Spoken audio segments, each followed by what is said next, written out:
Bonjour, la paracha qu'on lira Be'ezrat Hashem ce Shabbat, parachat Metzora. Chachamim disent que le mot Metzora, Motzi Shemra, c'est-à-dire c'est quelqu'un qui fait sortir une mauvaise réputation sur quelqu'un d'autre. C'est faire la médisance. C'est le Motzi Shemra, c'est lui qui fait sortir une mauvaise réputation à quelqu'un. C'est quelqu'un qui, d'après la Torah, il doit être puni dans sa peau. Et comment c'est sa punition d'après la Torah? C'est de les faire séparer de sa famille et de toute sa communauté. Pourquoi? Parce que le but de parler du mal de quelqu'un d'autre, c'est que pour que tout le monde s'éloigne de lui. Et comme tu as voulu le faire séparer des gens, alors toi, on va te faire séparer de cette personne. Au moment que tu as parlé de cette personne, tu n'as pas réfléchi à ce que tu as dit. Là, on va te donner du temps pour réfléchir maintenant quand tu vas sortir, quand le Kohen il va te renvoyer à l'extérieur. La Gemara Menachot, elle traite là-bas pendant, je crois, sur 2 pages et demie, sur la langue, la lachon, la langue. Akadosh Baruch Hu, il a dit à la langue, tous les membres qu'il y a dans le corps, ils tiennent droit, ils sont debout. Il y a un seul membre dans le corps, c'est toi la langue, que tu es horizontal, tu es couché. Pourquoi? Tous les membres de corps de l'homme, ils sont à l'extérieur. Et toi, tu es à l'intérieur. Tu es caché. Et pas seulement caché, tu es doublement caché. Avec les dents et avec les lèvres. Je t'ai donné 2 murailles, 2 protections pour te protéger. Pourquoi? Qu'est-ce que Chachamim ils veulent nous enseigner de cela? La Gemara qu'on a citée, Chachamim ils veulent nous enseigner quoi? Pour nous dire que la langue c'est quelque chose de très sensible. La vie et la mort, elle est entre la main de la langue. Avec la langue, on peut faire tuer quelqu'un comme on peut faire vivre quelqu'un, on peut protéger quelqu'un. Tu peux faire rallonger la vie de quelqu'un avec ta langue, comme Chas v'Shalom, tu peux raccourcir la vie de quelqu'un avec ta langue. Le Maharal Miprag dit, pourquoi Kadosh Baruch Hu, il a fait la langue horizontale? Pourquoi? En plus, elle a 2 protections. Pourquoi? Alors le Maharal dit 2 protections pour qu'elle réfléchisse 2 fois avant de faire sortir quelque chose de la bouche. Et coucher. Au moment, il lui répond comme ça, le Maharal, il dit, au moment que tu veux montrer à quelqu'un que tu es active, alors tu te mets debout. Quand tu veux montrer que tu es active, tu te mets debout. Au moment que tu t'assois ou tu t'allonges, tu veux montrer aux gens que tu es passif, que tu es fatigué, que tu ne peux plus rien faire, laissez-moi tranquille. Akadosh Baruch Hu, il a dit à la langue, ma chère langue, exprès je t'ai fait créer horizontal. Exprès je t'ai fait créer coucher. Continue à coucher comme ça. Pourquoi? Si vous voulez savoir qui c'est l'homme qui est sage, dans Pirkei Avot c'est marqué Siag la Chochma Ashtika. C'est lui qui sait se taire, c'est lui qui est sage. Mais c'est lui qui parle tout le temps et qui raconte tout, il est le contraire de sage. Akadosh Baruch Hu, il a voulu nous dire par là, moins on parle, on sera beaucoup mieux. Psychologiquement, spirituellement, on vivra beaucoup plus longtemps et on sera en bonne santé. Mais au moment que tu as fait sortir quelque chose de ta bouche, c'est trop tard. Tu ne peux plus le contrôler. Tu as parlé de quelqu'un, il y a 1 ou 2 personnes qui ont entendu cette chose-là, tu ne peux plus contrôler la parole. Cette parole, elle est sortie, maintenant les gens ils vont faire avec cette parole ce qu'ils veulent. Alors c'est pour cela que Kadosh Baruch Hu, il a créé la langue horizontale couchée pour nous dire, soyez passifs, doucement, doucement, avant d'ouvrir la bouche, avant de parler avec la langue qui est la 2 protections, réfléchissez 2 fois. Il y a une histoire comme ça avec Chafetz Chaim. Chafetz Chaim, un jour, il est parti récolter de l'argent avec un rosh yeshiva. Au moment qu'ils sont rentrés dans une auberge, et là-bas, la femme de l'auberge, elle leur a servi à manger, le rosh yeshiva, il se plaint qu'il manque du sel. Et la femme, elle est partie chercher. Chafetz Chaim, il lui a crié, comment tu peux t'autoriser à faire une chose pareille? Il lui dit, mais pourquoi pas, il manque du sel. Il a dit, non, il faut réfléchir. C'est possible que ce n'est pas elle la cuisinière, elle c'est la patronne. Elle maintenant, elle va crier sur la cuisinière, pourquoi elle n'a pas assaisonné la nourriture comme il faut. Et peut-être cette cuisinière, elle est veuve. Et tu es en train de causer, tu ne veux même pas savoir avec tes paroles qu'est-ce que tu es en train de faire. Tu peux tuer des familles. Et le rosh yeshiva, il a dit à Chafetz Chaim, mais non, tu vas trop loin. Chafetz Chaim, il lui a dit, viens, on va aller tous les deux vérifier. Ils se sont levés, et au moment qu'ils ont rentré à la cuisine, ils ont entendu la patronne crier sur la cuisinière. Certes, elle n'était pas juive, mais elle était veuve, en train de crier sur la cuisinière. Entre parenthèses, c'est la femme juive qui a allumé le feu. C'est la femme juive qui a allumé le feu. On continue en lui disant à cette femme-là, pourquoi tu goûtes pas la nourriture avant que tu la serves? C'est pas normal de travailler comme ça. Tu seras licencié si ça continue. Et là, Chafetz Chaim, il a dit au rosh yeshiva, tu vois où les paroles ils peuvent arriver. Et là, il a reconnu l'erreur qu'il a fait. La prochaine fois, il a dit qu'il va réfléchir 2 fois avant d'ouvrir sa bouche. On va revenir à notre paracha. Il faut savoir qu'il y a 3 catégories de lèpres. Et la lèpre, elle vient à cause de la shonara, à cause de la médisance. La première catégorie des lèpres, c'est sur le corps de l'homme. La deuxième, c'est sur les habits. Et la troisième, c'est sur la maison. Et tout ça, ça vient à cause de quoi? À cause de la shon hara. Akadosh Baruch Hu dit, c'est lui qui parle la shon hara, je lui pardonnerai pas. C'est lui qui parle la shon hara, je lui pardonnerai pas. Akadosh Baruch Hu, il nous a donné la bouche, il nous a donné la force des paroles de parler, mais c'est uniquement pour faire des prières, c'est pour bénir, c'est pour souhaiter de bonnes choses. Et toi, tu utilises ta bouche pour le contraire. Là, Kadosh Baruch Hu, il n'est pas d'accord. Il dit, moi personnellement, je m'occuperai de toi pour te punir. Shlomo HaMelech, il a écrit, Achaim ve'amavet beyad alashon. La vie et la mort, elle est entre la main et la langue. C'est-à-dire quoi, la vie ou la mort, ils sont entre la main et la langue.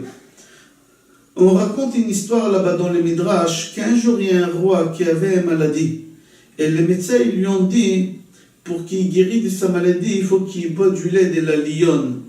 Le problème c'est que personne n'a osé s'approcher à une lionne. Le lion à côté et la lionne, ils vont le dévorer. Et ils ont cherché qui va sauver le roi, mais personne. Il y a une seule personne qui se proposait, et elle a dit au roi, moi je suis d'accord, je peux aller te ramener le lait, mais il faut me donner 60 moutons. Il lui dit, il n'y a pas de problème, je ne sais pas qu'est-ce que tu vas faire avec, mais il n'y a pas de problème. Et il lui donne 60 moutons, et ce bonhomme, il va où il y a tous les animaux là-bas, et de loin, il repère une lionne qu'elle vient de naître, de mettre bas, et que ce bébé est en train de téter. Il s'est approché, et il a envoyé 2 moutons. Et le lion et la lionne, ils l'ont mangé. Le lendemain, encore 2, et encore 2, et encore 2. Et doucement, il s'est approché. Au 11e jour, il a commencé déjà à caresser. Au 12e jour, il a commencé à remplir des bouteilles. Jusqu'au 15e jour, qu'il n'avait plus de moutons, il a réussi à remplir une 30aine de bouteilles. Et il s'est sauvé de là-bas. Sur la route pour rentrer chez le roi, les membres de corps au milieu de la nuit se sont disputés. Les pieds, ils ont dit, tout ce qu'on a fait, c'est grâce à moi. Parce que si moi, j'étais pas là, il n'aurait pas pu marcher. Les mains, ils ont dit, pas du tout, c'est grâce à nous, parce que si on n'était pas là, il n'aurait pas pu faire ce qu'il a fait. Les yeux, ils ont dit, pas du tout, c'est grâce à nous. Si nous, on n'était pas là, il n'aurait pas pu repérer où il y a les lions. Et tous les membres du corps, ils se sont disputés. Une seule personne qui n'a pas participé à ça, c'est la langue. La langue, elle n'a rien dit. Et tout le monde, tous les membres du corps, ils se sont moqués de la langue. Et la langue, elle leur a dit, vous allez voir que tout c'est grâce à moi. Ils se sont moqués d'elle, comme on prouve. Non, vous allez voir. Ok. Le lendemain, lui, il arrive chez le roi pour lui donner le lait. Et il lui dit, monsieur le roi, voici le lait de la chienne que vous m'avez demandé. Le roi, il dit, de la chienne? Qu'est-ce que j'ai besoin que tu ailles jusqu'à là-bas? Des chiennes, j'ai ici beaucoup. Alors, les membres du corps, ils ont compris qu'ils se trouvent dans un problème. Ils ont commencé à supplier à la langue de dire, non, dis c'est la lionne, la lionne. Et la langue, elle dit, non, non, c'est la chienne. Et là, le roi, il leur a dit, il a dit au corps de l'homme, à cette personne-là, on va te pendre demain. Et pendant toute la nuit, les membres du corps, ils ont supplié la langue de reprendre. Et le lendemain, elle a repris et elle a été graciée. On voit qu'avec la langue, d'après ce midrash de parabole, que c'est la vie et la mort. Dans la langue, il n'y a pas d'os, c'est que des muscles. Et quand même, elle est capable de donner la vie ou de prendre la mort. Rachetez votre de Maboul, la déluge, même bet vav lamed Maboul, mavet vechaim beyad lashon. Mavet vechaim beyad lashon. Aussi on dit, ki be'apam argu ish, ki be'apam, avec leur nez, ils ont tué l'homme. Comment on peut tuer un homme avec son nez? Qui be'apam, avec leur nez, ils ont tué quelqu'un, l'homme. Comment on peut tuer quelqu'un avec le nez? On dit oui, c'est possible de tuer quelqu'un avec le nez. Si moi je vais demander à quelqu'un, qu'est-ce que tu penses de cette personne-là?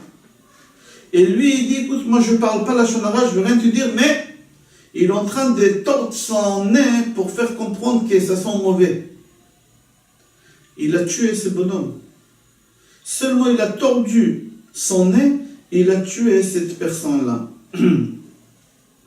En hébreu, il y a un proverbe qui dit Maka velo mila. Je préfère que tu me donnes un coup de poing, mais que tu me dis pas un mot méchant. Pourquoi? Pardon. Parce qu'un coup de poing, je peux aller voir le médecin. Je peux aller voir le médecin après un coup de poing, il va me guérir. Mais si tu me dis un mot, personne ne peut me guérir. Aucun médicament au monde ne peut guérir le mal que tu peux causer avec ta langue. Il faut savoir que tout l'exil d'Égypte, on vient de passer Pessah il y a 2 semaines. On a fait chevet chez le Pessah. Il faut savoir que tout l'exil de l'Égypte, ça a commencé par la Shonara. Yosef, il est parti rapporter à son père qu'est-ce que ses frères faisaient.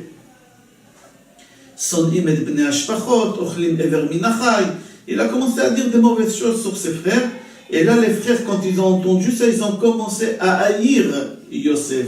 Et suite à ça, ils l'ont vendu aux Ismaéliens, ils l'ont vendu aux Égyptiens. Et c'est comme ça, après, eux, ils se sont retrouvés. Mais tout ça, ça a commencé à cause de quoi? À cause de la Shonara. Dans Parashat Shemot, on voit que Moshe Rabbeinu, il voit un Égyptien qui tape un Juif. Et Moshe Rabbeinu, il a vu que cet Égyptien, il n'y a pas d'avenir avec lui au plus tard. Au futur, il n'y a pas. Il a vu au futur, il n'y a pas. Il a dit, ça ne sert à rien. Il a tué. Il a tué. Le lendemain, il a vu 2 Juifs qui se sont disputés. Au moment que Moshe Rabbeinu il s'est mêlé, les 2 Juifs, et un des Juifs, il lui a dit, est-ce que tu veux me tuer comme tu as tué hier l'autre? Moshe Rabbeinu il a dit tout de suite, Achen noda adavar. C'est-à-dire quoi, Achen noda adavar? Moshe Rabbeinu il a dit, jusqu'à maintenant, je n'ai pas compris pourquoi les bénis Israël ils ont descendu en Égypte en esclavage. Maintenant je comprends la chose. Maintenant la chose elle est claire pour moi. Pourquoi Béni Israël ils ont sorti en esclavage? Pourquoi? Il dit parce qu'ils ont parlé la Shonara. Ils rapportaient. Et Akadosh Baruch Hu il les a ramenés en esclavage que à cause de ça. Béné Israël, à la fin, après 210 ans d'esclavage, ils ont réussi à avoir la Géoula, la sortie d'Égypte. Moshe, il avait 80 ans. En lettres, comment on écrit 80 ans? La lettre Pei. La lettre Pei, c'est comme P, Sar. Pei-Sar. P, la bouche qu'elle parle. C'est-à-dire quoi? Que la sortie d'Égypte, elle a eu grâce à quoi? Grâce à P, à la bouche Sar qu'elle parlait. Elle a fait tchouva. Béné Israël, pendant ces 210 ans d'esclavage, ils ont fait tchouva sur la Shon Hara. Et c'est pour ça on parle de Pesach, la bouche qu'elle parle. P, c'est la bouche. Sar, Samechet en valeur numérique, c'est 68. C'est-à-dire quoi? C'est la vie. C'est-à-dire quoi la vie? P, la vie. C'est-à-dire ils n'ont parlé que des bonnes choses sur les autres. Ils ne parlaient plus de la Shon Hara. Au moment que Bnei Israël ils ont sorti d'Égypte, ils ont resté 40 ans dans le désert. Ils ont traversé le désert en 40 ans. Pourquoi?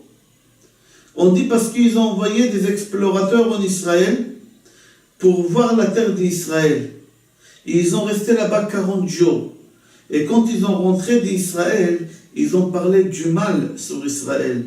Et Akadosh Baruch Hu, il leur a dit, sur chaque une journée que vous avez passée en Israël, vous allez passer une année dans le désert. Ils ont parlé de la Shon Hara sur qui, les Meraglim? Sur les hommes? Pas du tout. Ils ont parlé à l'Etzim ve'avanim, ils ont parlé sur les arbres, sur les fruits. Eretz Ochelet Yoshva, ils ont parlé de la terre. Mais ils n'ont pas parlé des hommes. On a le droit de parler de la terre. Mal. On a le droit de parler des arbres en disant des choses mauvaises. Non. Akadosh Baruch Hu leur a dit, on n'a pas le droit, même parler sur les pierres du mal, on n'a pas le droit.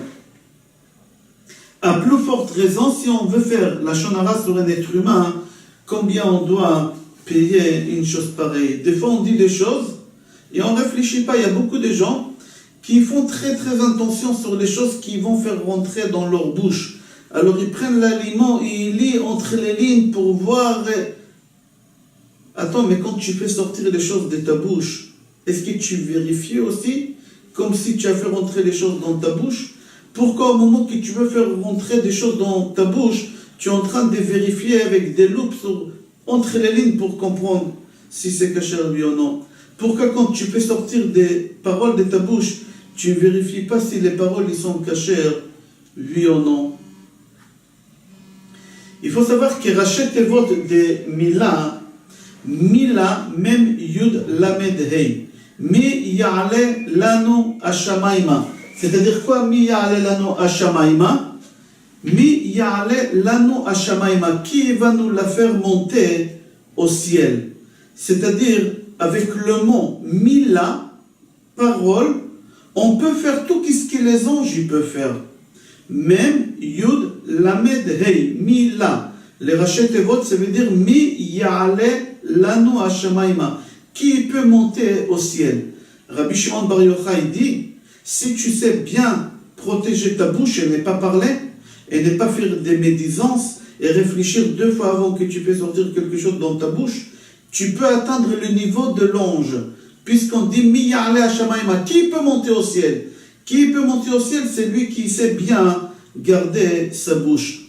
Prenez les dernières lettres, Mi Ya'ale Lanu Ashamaima. Les dernières lettres, c'est Yudke Vavke, le nom de Hachem. Le nom de Hachem. C'est-à-dire au moment que tu fais attention à ta bouche, pas seulement que tu montes du niveau d'un ange, aussi tu t'attaches à Kadosh Baruch Hu.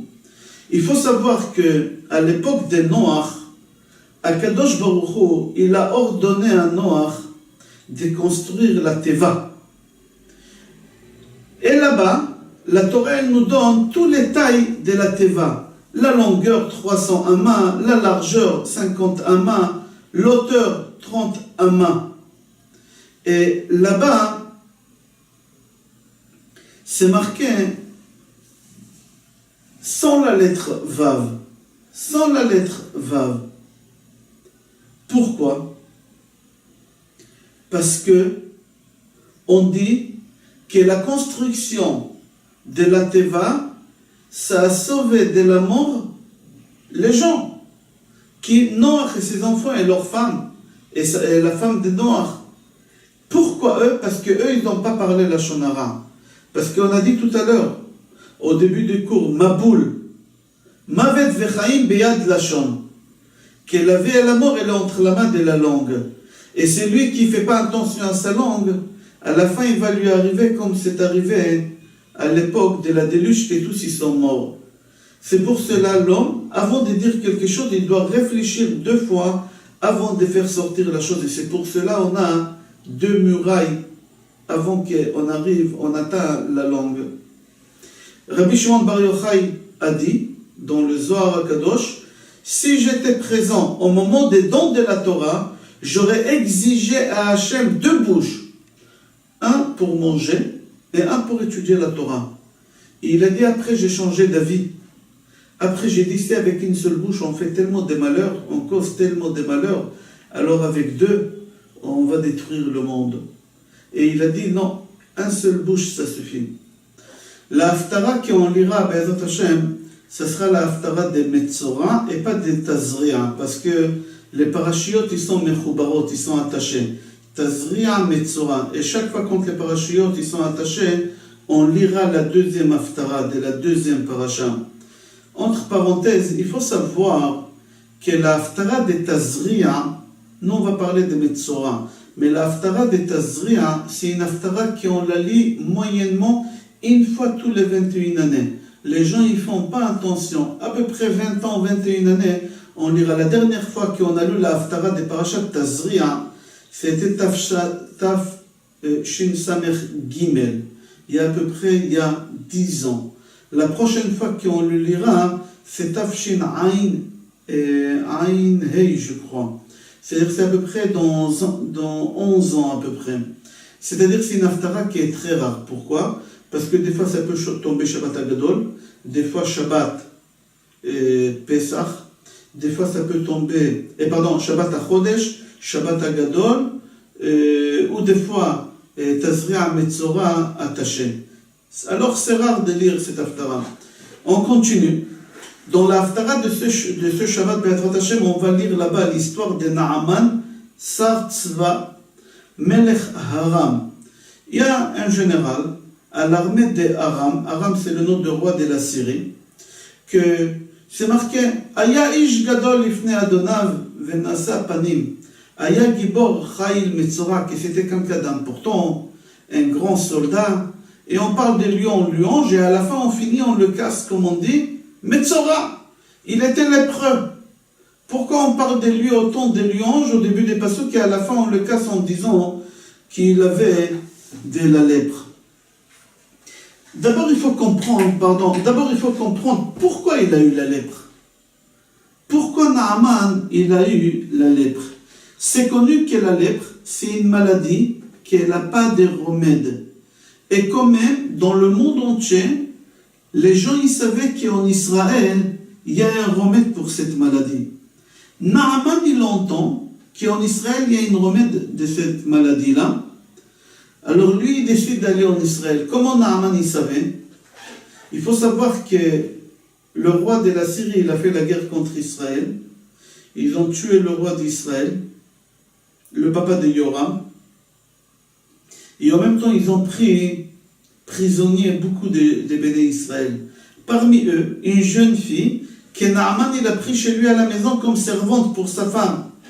Et cette fille-là, elle a dit à sa patronne, dites à votre mari qu'il y a en Israël quelqu'un qui peut le guérir de sa maladie. Il y a un prophète qui aille là-bas en Israël.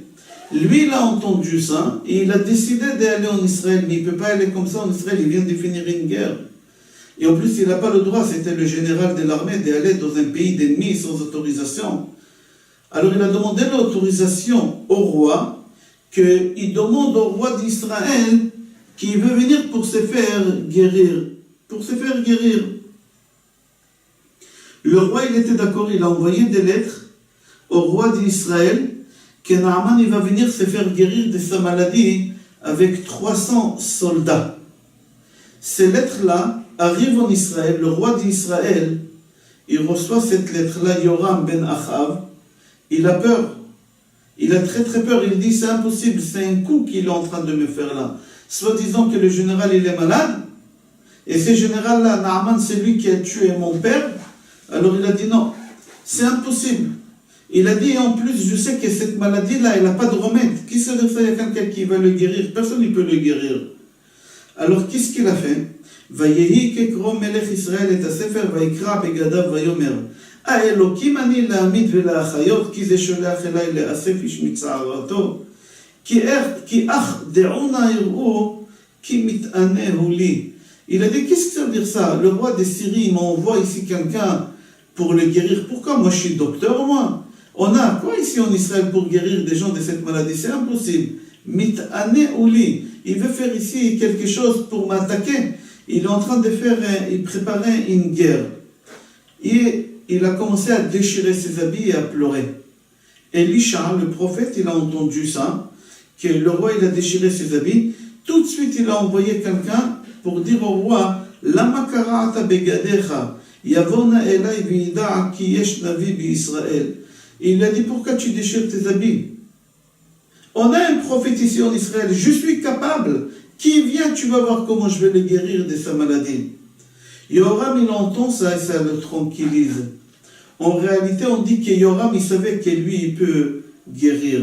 Mais seulement, comme il a fait trop d'idolâtrie, il n'a pas osé aller voir le prophète pour lui demander de guérir Naaman. Il n'a pas osé. Ok, Naaman arrive en Israël. Elisha, le prophète, ne sort pas pour l'accueillir. Ne sort pas pour l'accueillir. Qu'est-ce qu'il fait? Il envoie son élève Gehazi, son serviteur Gehazi. Naaman, il n'était pas content. C'était le général de l'armée de la Syrie. Il vient de remporter une guerre contre Israël énorme. Il était sûr et certain qu'il va arriver en Israël et on va le recevoir avec des tapis rouges, avec des fanfares et des motards et des drapeaux. Et en fin de compte, personne n'ouvre la porte ni la fenêtre. Personne n'applaudit, personne n'y... Non, c'est un jeune serviteur qui sort et qui lui dit, oui, qu'est-ce que tu veux? Qu'est-ce que tu veux? Naaman, il s'est énervé. Il s'est énervé ça. Il s'est énervé contre ça. Ok. Et Gehazi, il lui dit que le prophète a dit, pour guérir, il faut qu'il aille dans le Jourdain. C'est un fleuve à côté des Tévériens. Il faut qu'il aille dans le Jourdain et qu'il se trompe 7 fois. Qu'il se trompe 7 fois dans cette eau-là et il va guérir. Lui, il n'a pas cru. Il a dit, c'est quoi cette histoire-là? Pourquoi? Est-ce que j'ai pas assez de fleuves magnifiques, extraordinaires en Syrie, que je dois venir jusqu'Israël pour me tromper dans un petit fleuve? C'est quoi cette histoire? Et là, ses conseillers l'ont attrapé, ils lui ont dit, il t'a dit de faire ça, fais-le. Pourquoi? Parce que ça a l'air tellement simple. Qu'est-ce que tu aurais voulu? Qui va te dire d'aller en Amazonie là-bas et d'aller attraper un serpent avec je ne sais pas quoi et de faire mixer, de manger ou de mettre des persil dans ton oreille? Tu aurais préféré une chose pareille? Là, il te dit, va dans l'autre, essaye, tu perds rien, pourquoi tu t'énerves? Il leur a dit d'accord. Il leur a dit d'accord. Il est parti là-bas, il s'est trompé 7 fois comme le prophète il lui a dit, et il est sorti de là-bas guéri de sa maladie. Guéri de sa maladie. Il a guéri de sa maladie. Il est parti payer le prophète Elisha. Mais Elisha, il n'a pas voulu. Elisha, il lui a dit non. C'était un kiddush Hashem. Il n'a pas voulu. Mais Elisha, mais son serviteur Gehazi, ça lui a fait du mal, ça l'a chatouillé dans sa main de ne pas accepter une chose pareille. Quand Gehazi s'est éloigné un peu, quand Naaman il s'est éloigné, Gehazi il a couru derrière lui. Il a dit, tu sais, le prophète il a changé d'avis entre-temps, si tu peux me donner 2 costumes, 3 ci, 3 ça. Et il a pris toutes ces choses-là, il les a cachées. Le prophète il l'appelle, il lui a dit, dis-moi où tu étais? Il a dit, non, j'étais là faire une course. Il dit, tu m'as pris pour un imbécile. Une fois j'ai fait soi-disant que je ne suis pas au courant par rapport à ce que tu as fait, quelque chose de pas pudique. Mais c'est pas pour ça, ça veut dire que je ne vois pas. Bien sûr que je suis au courant. Alors je te maudis que toi et toute ta famille et toutes tes générations jusqu'à la fin des temps, vous allez souffrir de cette maladie. Akadosh Baruch Hu va te donner la maladie de ce Naaman, il te la donnera en toi et à ta famille. Il y a une question qui se pose par rapport à notre Haftara. J'ai dit au début du cours qu'on parle de louange sur Naaman le général, qu'il est fort, qu'il est ci, qu'il est ça, et à la fin on le casse en disant Metzora, qu'il a la lèpre. Quelqu'un qui est lépreux, c'est un défaut, il y a quelque chose pas bien. Pourquoi on parle de lui tellement bien et à la fin on le casse? La Gemara elle répond tout simplement qu'au moment qu'ils ont fait la guerre, Israël avec les Syriens, le roi d'Israël, Achav, il s'est déguisé. Il est rentré avec tous les soldats. Mais les Syriens, ils savaient qu'Achav, il est déguisé et qu'on aura du mal à le repérer, mais ils ont suivi tous les gens bizarres. Achav, il s'est promené avec les soldats et par hasard, il y a un petit soldat, un truffe, je crois, on les appelle. C'est un débutant qui, par hasard, il a eu une balle perdue. Il avait l'arc, et le flèche, il est parti sans faire exprès, il n'a pas visé tout seul. Et ce flèche, il a pénétré dans le cœur du roi d'Israël, Achav, qui était déguisé, et il l'a tué. Et c'est pour cela, parce qu'il a tué le roi d'Israël, même qu'il n'a pas fait exprès, on lui a monté des grades, jusqu'à qu'il est devenu général. La Gemara dit, il était bête. Il était simple. Mais s'il est monté des grades, on dit tellement de louanges, c'est pour nous dire que tout ça c'était par erreur. Mais en réalité, Metzora, c'est un imbécile, il ne faut pas tenir compte de tout, qu'est-ce qu'on croit, qu'est-ce qu'il était, lui. Je fais un résumé de la Haftara. On voit qu'un goy, il vient demander au prophète de le faire guérir. Comment c'est possible qu'un goy, il peut demander à se faire guérir par un prophète? Dans la Torah, c'est marqué Adam qui est be'or besaro. Un homme, s'il a dans sa peau cette maladie, qu'est-ce qu'il faut qu'il fasse? Il faut qu'il aille voir le Kohen. Et là, il est parti voir le Navi. Pourquoi il est parti voir le Navi? On va répondre sur le cours numéro 3, Be'ezrat Hashem.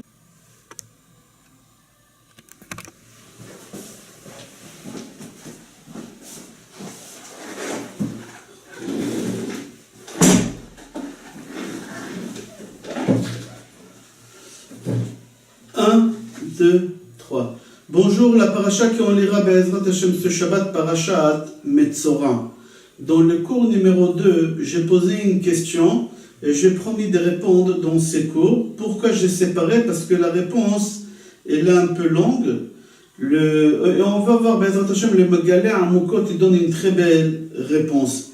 Venez, on va revenir sur notre Haftara. Je vous ai dit qu'il y a une jeune fille juive qui s'est faite prisonnière par Naaman et qu'elle a dit à sa patronne qu'en Israël il y a quelqu'un qui peut guérir son mari. Il faut qu'il aille là-bas pour lui demander qui le guérit. Cette jeune fille, elle était très intelligente. Cette jeune fille, elle savait que Naaman a eu la lèpre à cause de son orgueil. Nous les juifs, on a cette maladie au moment qu'on parle la shonara. Les goïms ont cette maladie au moment qu'ils sont orgueilleux. Et comme lui, il est devenu orgueilleux parce que c'était un soldat simple qui est devenu général, du jour au lendemain, par hasard, il a eu une balle perdue de son arme qui est parti tuer le roi d'Israël. Et c'est pour ça qu'il est devenu général. Alors il était fier. Et la jeune fille, elle a compris que c'est à cause de ça. Alors il a dit à son mari, dis à ton mari qu'il aille. Elle a dit à sa patronne, dis à ton mari qu'il aille voir le prophète en Israël qui le guérit, qui lui supplie. Pourquoi supplier? Pour qu'il baisse sa tête, pour qu'il casse son orgueil, pour qu'il apprend comment il faut être humble et il va les guérir. Mais Naaman, il n'a pas compris ce message-là. Naaman, il a cru, bon, je vais en Israël voir un médecin tout simplement, je vais aller voir un spécialiste de cette maladie. Et c'est pour cela, bêtement, il prend avec lui beaucoup d'argent pour payer le docteur qui va les guérir. Il n'a pas compris que tant qu'il ne va pas casser son orgueil, il ne pourra pas guérir. Alors qu'est-ce qu'il fait? il va en Israël. Il arrive en Israël, le prophète Élisha ne sort pas à sa rencontre. Il envoie son serviteur Gehazi. Et il lui dit, Gehazi, comme on a dit le cours numéro 2, Gehazi lui dit qu'Élisha a dit le prophète, il faut que tu ailles dans le Jourdain et tu te trompes là-bas 7 fois. Et au moment que tu te tromperas là-bas, tu vas guérir. Et lui, il s'énerve parce qu'il n'a pas compris le message. Le message était quoi? Il faut que tu ailles te tromper au mikvé. Comment on se trompe au mikvé? On rentre dans l'eau et on baisse la tête. On baisse la tête. C'est le contraire de ce que tu fais. Il faut que tu casses ton orgueil. C'est pour ça, mais lui, il n'a pas compris. On va essayer de comprendre qu'est-ce qu'Élisha demande à Naaman de faire. On a dit tout à l'heure, dans le cours numéro 2, depuis quand on a vu qu'il faut aller voir un prophète pour se faire guérir de cette maladie. On ne va pas voir un prophète. C'est marqué dans Vaïkra Perek Yud Gimel Pasuk Tet que normalement c'est le Kohen qui doit guérir, c'est pas le Navi. C'est marqué Negat Sarat Kitiye Be'adam Ve'uva el Kohen. C'est marqué, il faut qu'il aille voir un Kohen. Alors pourquoi il est parti voir un prophète? Quel rapport prophète? Deuxième question, depuis quand on sait que ce fleuve de Jourdain, il guérit des malades? Depuis quand on a entendu parler une chose pareille? Pourquoi il lui a dit d'aller dans le Jourdain, se faire tromper? Pourquoi le prophète il a décidé de toutes ces choses-là? Toutes ces questions-là, le Megalé Amoukot, il donne une très très belle réponse.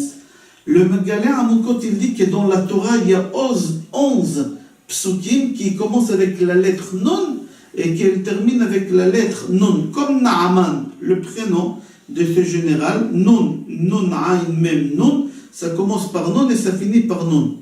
Et le Megalé Amoukot, il a dit qu'il y a 11 psukim dans la Torah qui commencent avec la lettre Non et qui finissent avec la lettre Non. Et Élisha, il a déduit tout ce qu'il a déduit par les 3 premières psukim de ces 11 psukim. Venez, on va voir. Le premier pasuk, c'est marqué là-bas, Negat Sarat Kitiye Ba'adam Ve'uva el Kohen. C'est un homme. Cette maladie, il faut qu'il aille voir un Kohen. C'est-à-dire quoi, c'est un homme Adam? Il faut savoir qu'il y a Ish, Anashim, Gever, Gvarim. Adam, il n'y a pas en pluriel. Qui est en singulier? On ne peut pas dire Adamim. C'est Adam. Les Juifs, ils s'appellent Adam. Pourquoi? Parce qu'il n'y a pas de pluriel chez les Juifs. Les Juifs, ils sont unis. C'est un seul corps. Ish, Anashim, on peut dire ça sur les Goïm, parce qu'ils ne sont pas unis comme nous. Gever, Gvarim, on peut dire sur les non-juifs, parce qu'ils ne sont pas unis comme nous. Mais Adam, dans la Torah, quand c'est marqué Adam, ça veut dire juif. Et ici, dans ce premier passage où il commence par la lettre Nun, il finit par la lettre Nun, qu'il faut aller voir le Kohen, on parle là-bas qu'Adam, il doit aller voir un Kohen, qu'un juif, il doit aller voir un Kohen. Mais si ce n'est pas un juif qui a cette maladie, il peut aller voir n'importe qui. Venez, on va voir la suite. Donc, c'est rapporté dans Gemara Baba Metzia, page Kufyu Dalet, Atem keroin Adam ve'en akum keroin Adam. Vous les juifs, vous êtes appelés Adam et pas les non-juifs. D'ici, on apprend qu'un juif aille voir un Kohen pour se faire guérir, mais si ce n'est pas un juif, il peut aller voir même un prophète et il peut le faire guérir comme il a fait Naaman, qui est parti voir Élisha. Et la preuve qu'un prophète il peut guérir, c'est le deuxième pasuk parmi les 11 psukim qui commence avec la lettre Nun et finit dans la lettre Nun. C'est marqué Navi mi kirbecha me'achecha kamoni yakim lecha Hashem elokecha elav tishma'un. Maintenant la troisième question, depuis qu'on a entendu parler que le Jourdain il fait guérir des gens de cette maladie-là, depuis. Alors il dit, regarde le troisième pasuk dans Sefer Bamidbar Perek Lamed Bet, pasuk Lamed Bet aussi, c'est marqué là-bas, Nachnu na'avor chalutzim lifnei Hashem, etc. Et ça finit, me'aver la Yarden. C'est-à-dire, maintenant d'ici on comprend du troisième pasuk pourquoi il lui a dit d'aller dans le Jourdain pour se faire tromper. Mais Naaman, c'est un goy qui ne comprend pas ces choses-là. Il commence à s'exciter, il commence à s'énerver. Et il dit, moi je suis le général de l'armée de la Syrie. Je suis quelqu'un d'important. Partout où je vais dans le monde entier, on me reçoit avec des tapis, avec des soldats, avec des gendarmes, avec des motards, avec des fanfares, avec des drapeaux, avec des lumières qui brillent. Et là, qu'est-ce que vous m'envoyez? Le serviteur de Navi, je ne suis pas d'accord. Naaman, quand même, il est parti se faire tromper dans le Jourdain. Il a écouté ses soldats et il a guéri. Et sa peau, elle s'est transformée en peau d'un bébé, d'un enfant. Naaman, par reconnaissance, il va voir le prophète pour la guérison qu'il lui a donnée parce qu'il croit que c'est un médecin, il n'a rien compris. Et il veut payer pour cette visite médicale. Mais Elisha, il ne veut pas accepter. Il ne veut pas accepter. Et le nom d'Akadosh Baruch Hu, il était sanctifié dans le monde quand ils ont vu qu'il y a tellement d'argent, le prophète ne veut pas prendre, qu'il a fait ça que pour la bonne cause. C'était un kiddush Hashem. Alors il remercie le prophète et il dit au prophète comme ça. Inena yadati ki en Elokim bechol haaretz ki im bi-Israël. Maintenant je sais qu'il n'y a pas un autre Dieu sur la terre que en Israël. C'est rapporté dans Midrash Yalkut Shimoni Yutret Remez Resh Samertet qu'il y a 4 personnes qui ont reconnu le royauté de Hachem. Mais chacun différemment. Et on va voir.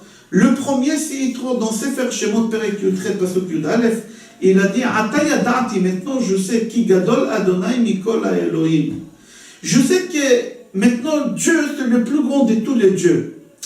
C'était pas vraiment. Il a dit je sais que Dieu il est plus grand que les autres dieux. C'est-à-dire il y a Dieu qui est très grand, d'accord, mais à part lui il y a encore des autres, d'accord. Il a dit des louanges à Hachem, mais quand même il a dit là-bas autre chose qu'il ne fallait pas dire. Le deuxième personne qui a dit des louanges à Hachem, c'était Naaman dans notre Haftara. Il a dit, vous pouvez retrouver ça dans Melachim, Bet tome 2, Perek Hei Pasuk Tedvav, Inena yadati ki en Elohim bechol haaretz, ki im bi-Israël. Maintenant j'ai compris qu'il n'y a pas d'autre Dieu sur la terre qu'en Israël. Lui aussi il a dit bien, mais mal. Qu'est-ce que ça veut dire ça, qu'il n'y a pas un autre Dieu sur la terre qu'en Israël? Et dans les cieux, il n'y a pas de Dieu? Oui, il y a Dieu, mais ce n'est pas le même Dieu.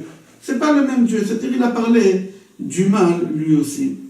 La troisième personne qui a dit des louanges à Hachem, c'était Rachav. Rachav, c'était, au futur, au plus tard, c'était la femme de Yehoshua ben Nun. Dans le livre Yehoshua, Perek Bet Pasuk Yud Aleph, c'est marqué Ki Adonai ou Elokim Bashamayim memal ve'al haaretz mitachat. Je répète le pasuk. Ki Adonai Elokechem hu Elokim bashamayim memal ve'al haaretz mitachat. Elle a dit mieux que les deux autres. Que notre Dieu, votre Dieu à vous, en parlant des Juifs, il règne dans les cieux au haut et dans la terre et aussi aux profondeurs de la terre. Le quatrième personne qui a dit des louanges à Hachem, c'est Moshe Rabbeinu dans Sefer Dvarim. Perek Dalet Pasuk Lametet Ki Adonai hu Elohim bashamayim memal ve'al haaretz mitachat. En od. Il n'y a aucune Ava Amina, aucune pensée, aucune imagination qu'il y a un autre Dieu à part notre Dieu, ni dans le ciel, ni dans la terre. Si vous prenez les premières lettres de chaque personne, ça va sortir Rimon. Rimon, c'est quoi Rimon? On sait que donc Marab Sachim, page Peizain, Amoud Aleph, on faisait des broches, et on mettait de la viande et on le faisait griller au Beth Amikdash. Et ces broches-là, il fallait qu'ils soient seulement avec Rimon. Pourquoi? Parce que ça dégageait une odeur spéciale et ça ne brûlait pas vite. Et pourquoi? Quel rapport Rimon avec ces 4 personnes? Parce que c'est ces 4 personnes-là qui ont nié la Avodah Zara. Ils ont rejeté la Avodah Zara. Comme le sacrifice de Pesach, il est là pour rejeter toute la Avodah Zara qu'on a pris avec nous d'Égypte, ici aussi, c'est comme ça. On voit que Naaman, il est rentré au mikvé, il est rentré dans le Jourdain, et il s'est trompé là-bas, dans ce mikvé, dans cette eau-là de Jourdain, dans ce fleuve, il s'est trompé 7 fois. Naaman, il lui a dit de se tromper Elisha, il a dit à Naaman de se tromper 7 fois. Pourquoi 7 fois? Parce que chaque fois quand tu te trompes, c'est contre une mitzvah que les goïms ont. Nous, on a 613 mitzvot, et les goïms, ils ont 7 mitzvot, Sheva mitzvot bnei noach. Les goïms, ils doivent respecter les 7 mitzvot. Et il lui a dit de se tromper 7 fois, et chaque fois recevoir sur lui qui va faire une de ces 7 mitzvot. Le problème est que Naaman, il s'est converti au judaïsme. Alors il ne fait pas les 7 mitzvot, il fait plus que ça. Il fait les 613. Mais lui, il a dit, Naaman, il s'est dit, que chez nous, dans les 7 mitzvot, c'est pas marqué là-bas qu'il faut mourir pour la Avodah Zarah. Si les gens ils vont savoir que je me suis converti, ça peut se retourner contre moi, ils vont me tuer. On continue l'Haftara. Elisha, un avis, il n'accepte pas de prendre des cadeaux, de l'argent de Naaman parce qu'il a guéri. Mais son serviteur, comme on a dit dans le cours précédent, il a pris. Et après, quand il est revenu voir Elisha, il a maudit. Il lui a dit, Vetzarat Naaman tidbag becha u bezar'acha le'olam, vayetze milefanav metzora kashelei. Il lui a dit que tu vas recevoir la lèpre que Naaman il avait. Il n'a même pas eu le temps de se retourner pour sortir de la chambre, que déjà il était tout blanc avec cette lèpre-là. C'est-à-dire quoi? Pourquoi le Navi, cette fois-ci, il vient, il reproche à Gehazi? La Gemara, Brachot, page Yud Amoudbet, elle raconte que Gehazi, il a fait quelque chose de pas correct avec une femme. Il a poussé dans une manière pas pudique. Et lui, il a cru que Naaman, il n'est pas au courant, c'est pas un vrai prophète. La preuve, j'ai fait quelque chose de mal, il ne m'a pas reproché. Mais Naaman, il n'a pas reproché parce qu'il savait qu'il a fait tchouva. Alors là, au moment qu'il est parti chercher l'argent de chez Naaman, Gehazi, il a dit de toutes les façons, Elisha, le prophète, il ne voit pas. C'est du n'importe quoi. Là, quand il retourne, il va chez lui pour cacher tout ce qu'il a pris, il rentre chez Elisha, le prophète. Elisha, il lui dit, mon fils, où tu étais? Il dit, j'étais faire quelques courses. Et là, Elisha, il lui dit, qu'est-ce que tu m'as pris pour un imbécile?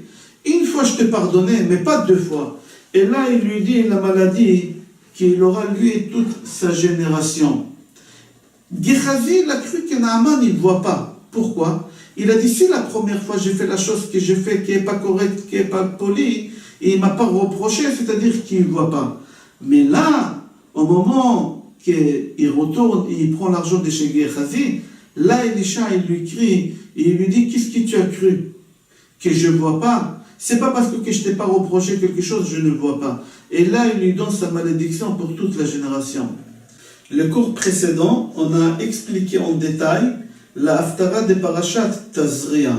Pourquoi? Puisqu'on va lire la Haftara des Parashat Metzora, parce qu'ils sont Mechoubarot, ils sont attachés l'une à l'autre, et on lit toujours la deuxième, pour la simple raison que la Haftara des Parashat Tazria, on la lit à peu près une fois tous les 20 ans. Parce que des fois, Parashat Tazria, ça peut tomber quand ils ne sont pas Mechoubarot, Shabbat HaChodesh, ou ça peut tomber Shabbat HaGadol, et quand c'est ni Shabbat HaChodesh, ni Shabbat HaGadol, ça peut tomber Mechoubarot, et quand c'est ni ci, ni ça, alors ça peut tomber Parashat Tazria, et on lira l'Haftara de Tazria, et après Metzora, mais c'est rare, c'est pour ça que je préférais. Mais dans tous les cas, l'Haftara de ce Shabbat qu'on lira des Parashat Metzora, c'est la suite de l'histoire de la semaine dernière. C'est la suite. On voit dans la suite qu'Achav, le roi d'Israël, il est mort dans la guerre contre le roi de la Syrie. Yehoram, son fils, il prend sa place comme roi et il continue à faire l'idolâtrie comme son père. Il n'a pas fait de tchouva.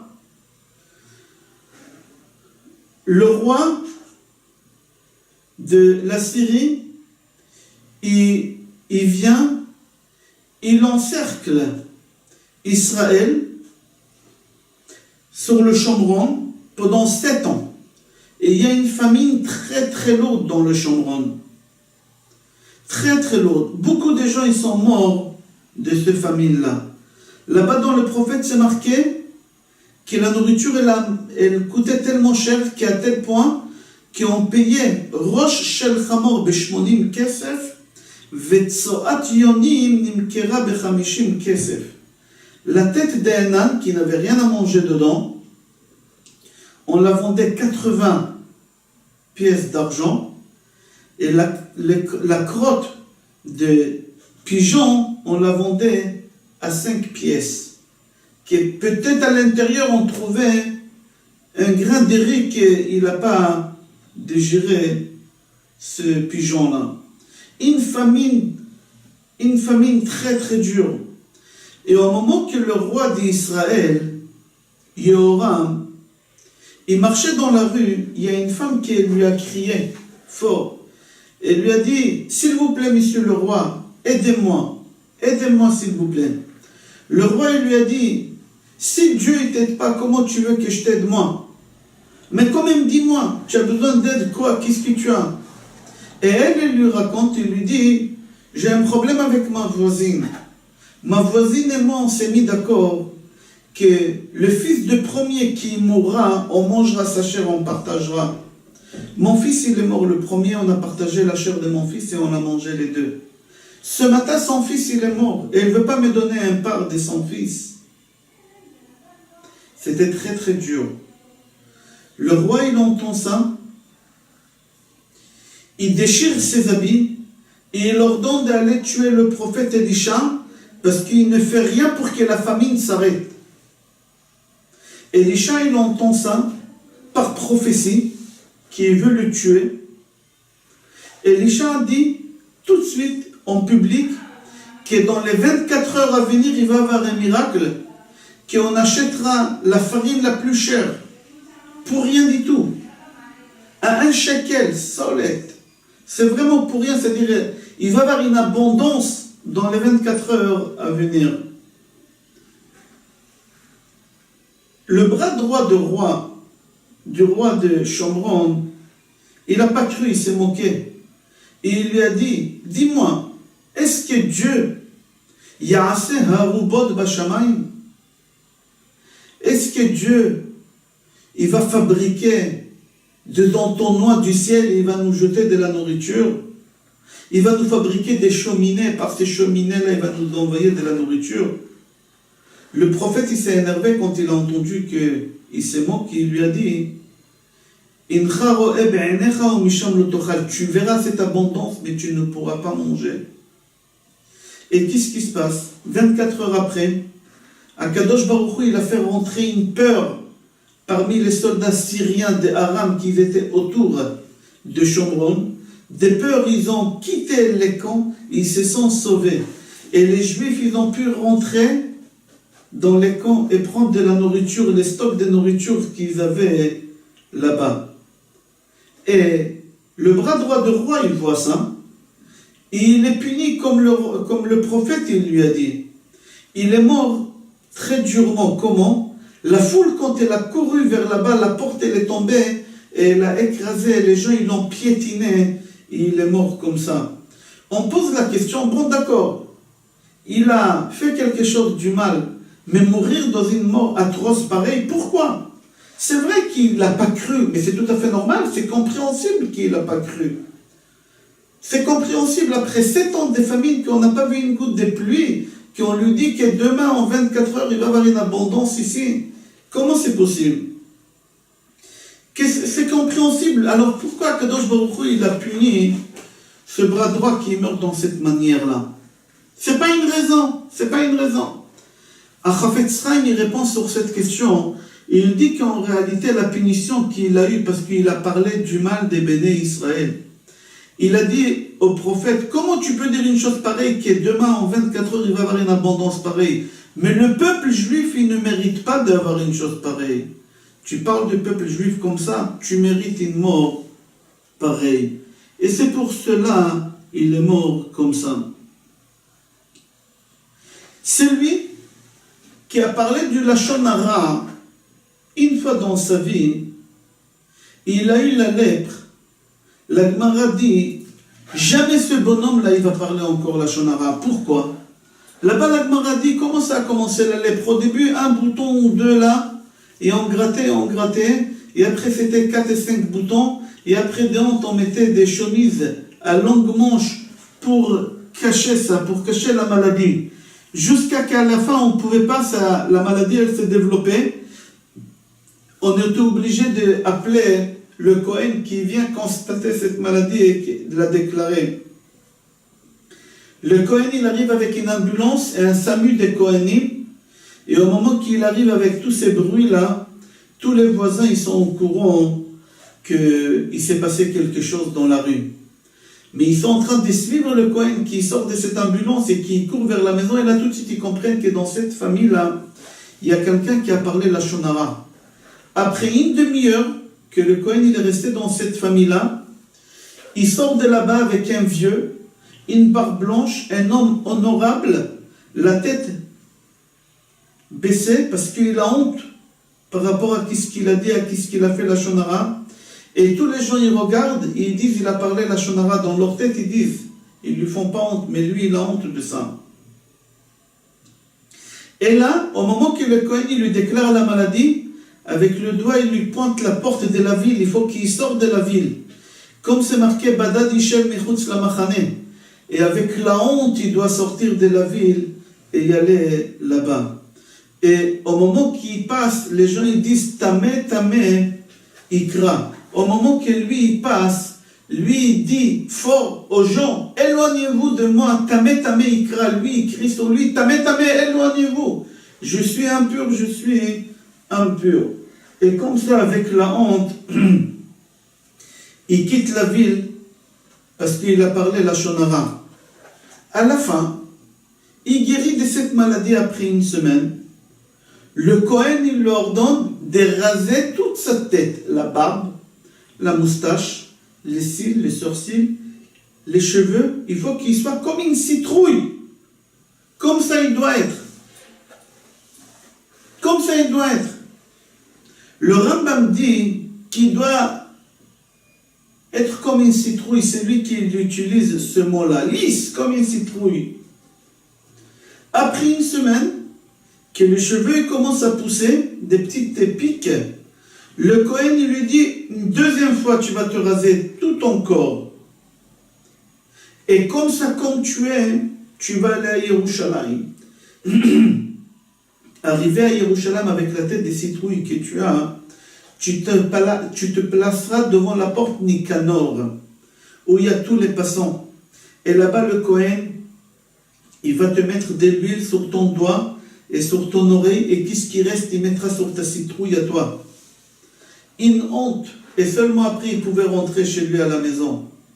Une honte, on ne peut même pas imaginer. Est-ce que d'après vous, la Gemara dit, quelqu'un il va oser parler, il va réfléchir pas 2 fois, 10 fois avant d'ouvrir sa bouche.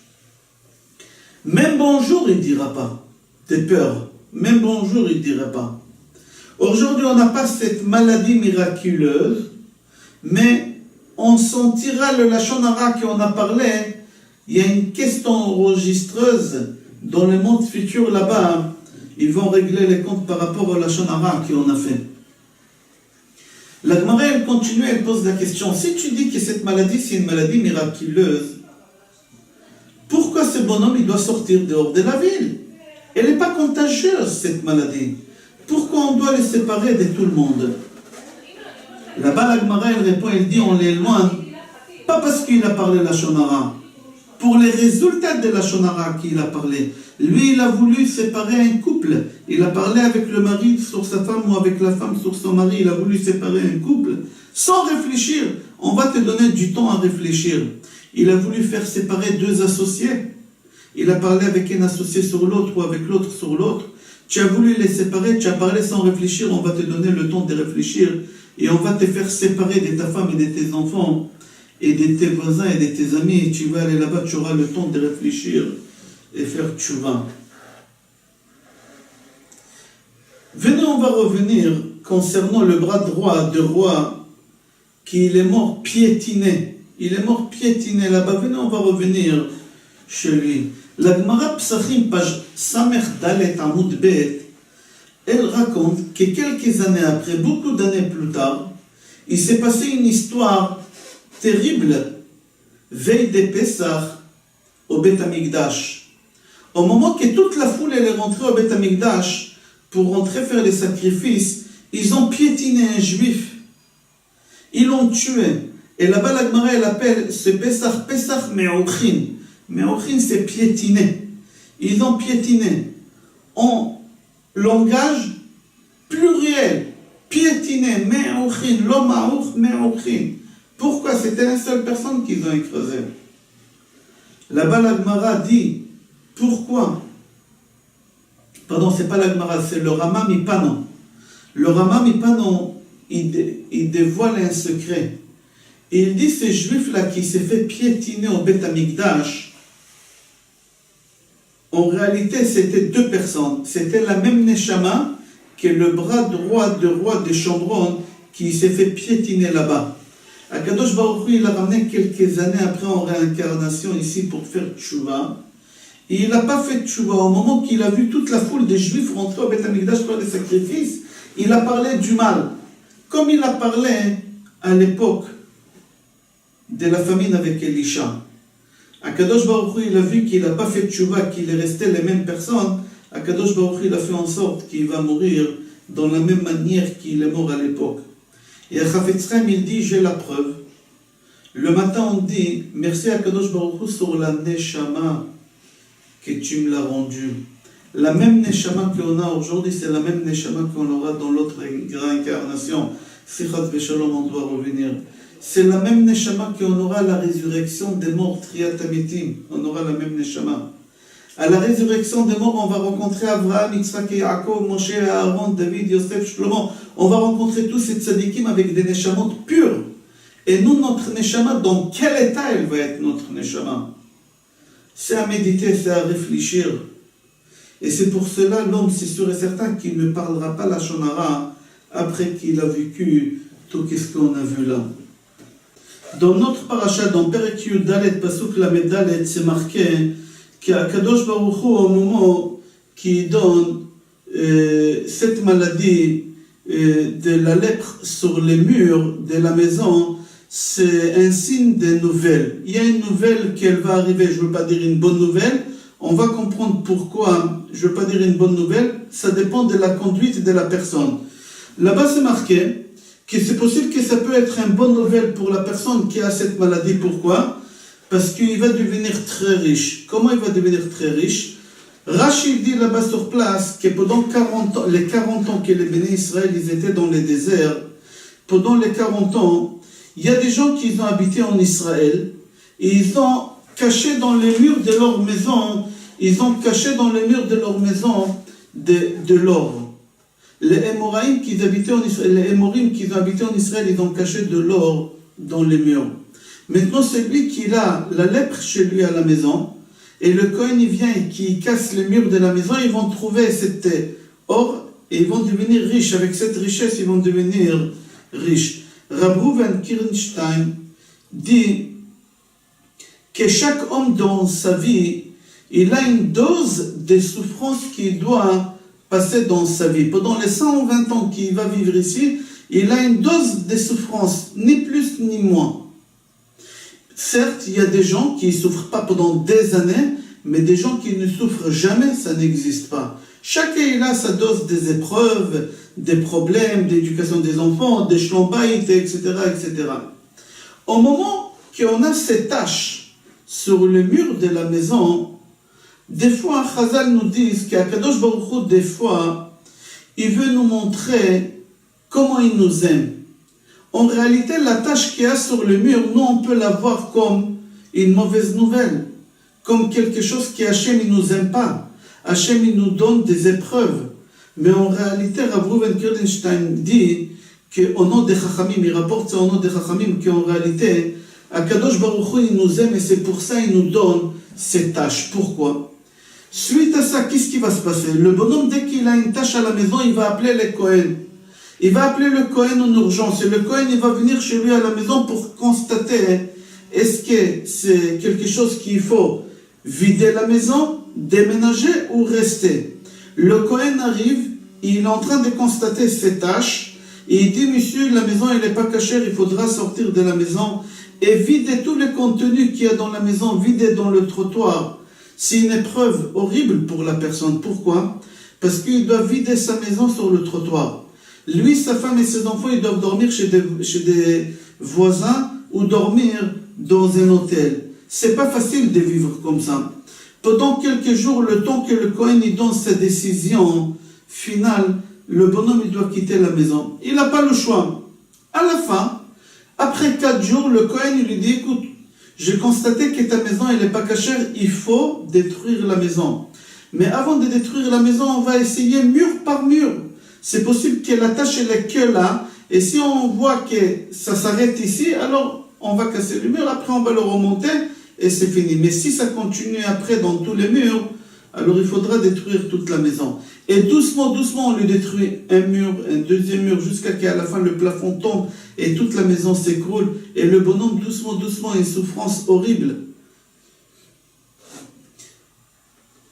Dans le livre, Neot Adeshe, il pose la question, le but de cette souffrance, c'est pour qu'à la fin, le bonhomme, il va toucher cette richesse qu'il y a dans les murs, que les Hémorim, ils ont mis dans les murs.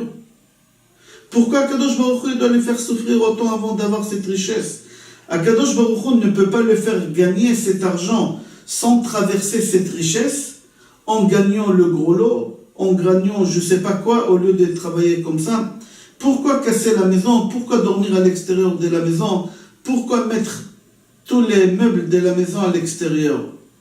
La Gemara dans Yerushalmi, elle pose la même question. Yerushalmi, Orayot, page Gimel, elle raconte une histoire sur quelqu'un qui s'appelait Abba Yudan. Abba Yudan, c'était un riche. Et lui, il donnait des grandes sommes d'argent à des yeshivot, à des kolelim, il faisait des grands dons. Et Abba Yudan, malheureusement, il a perdu toute sa richesse.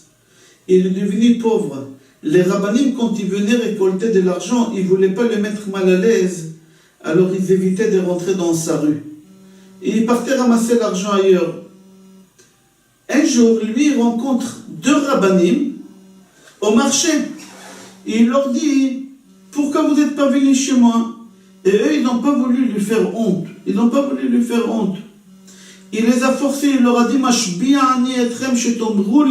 je vous fais jurer que vous me dites pourquoi vous êtes venus ici pour ramasser de l'argent, pour quelle raison?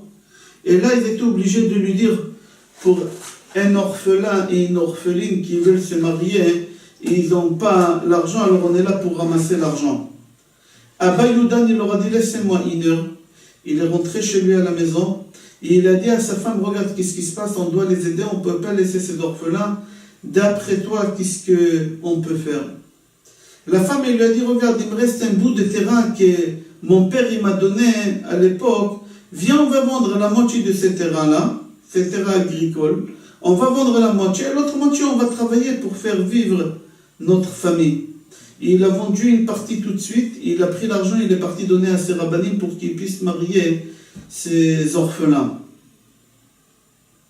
Et l'autre partie, il a fait labourer la terre, et en labourant la terre avec la vache, elle a cogné son pied avec quelque chose de dur dans la terre et elle a cassé sa patte.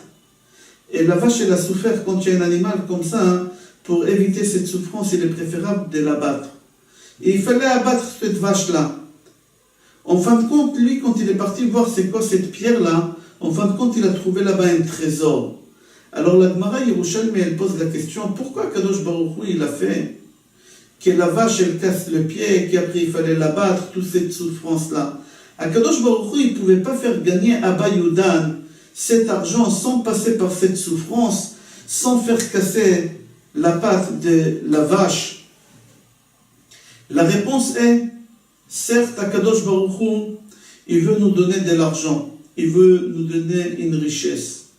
Mais Akadosh Baruch Hu, il veut nous tester si on est méritant ou on n'est pas méritant.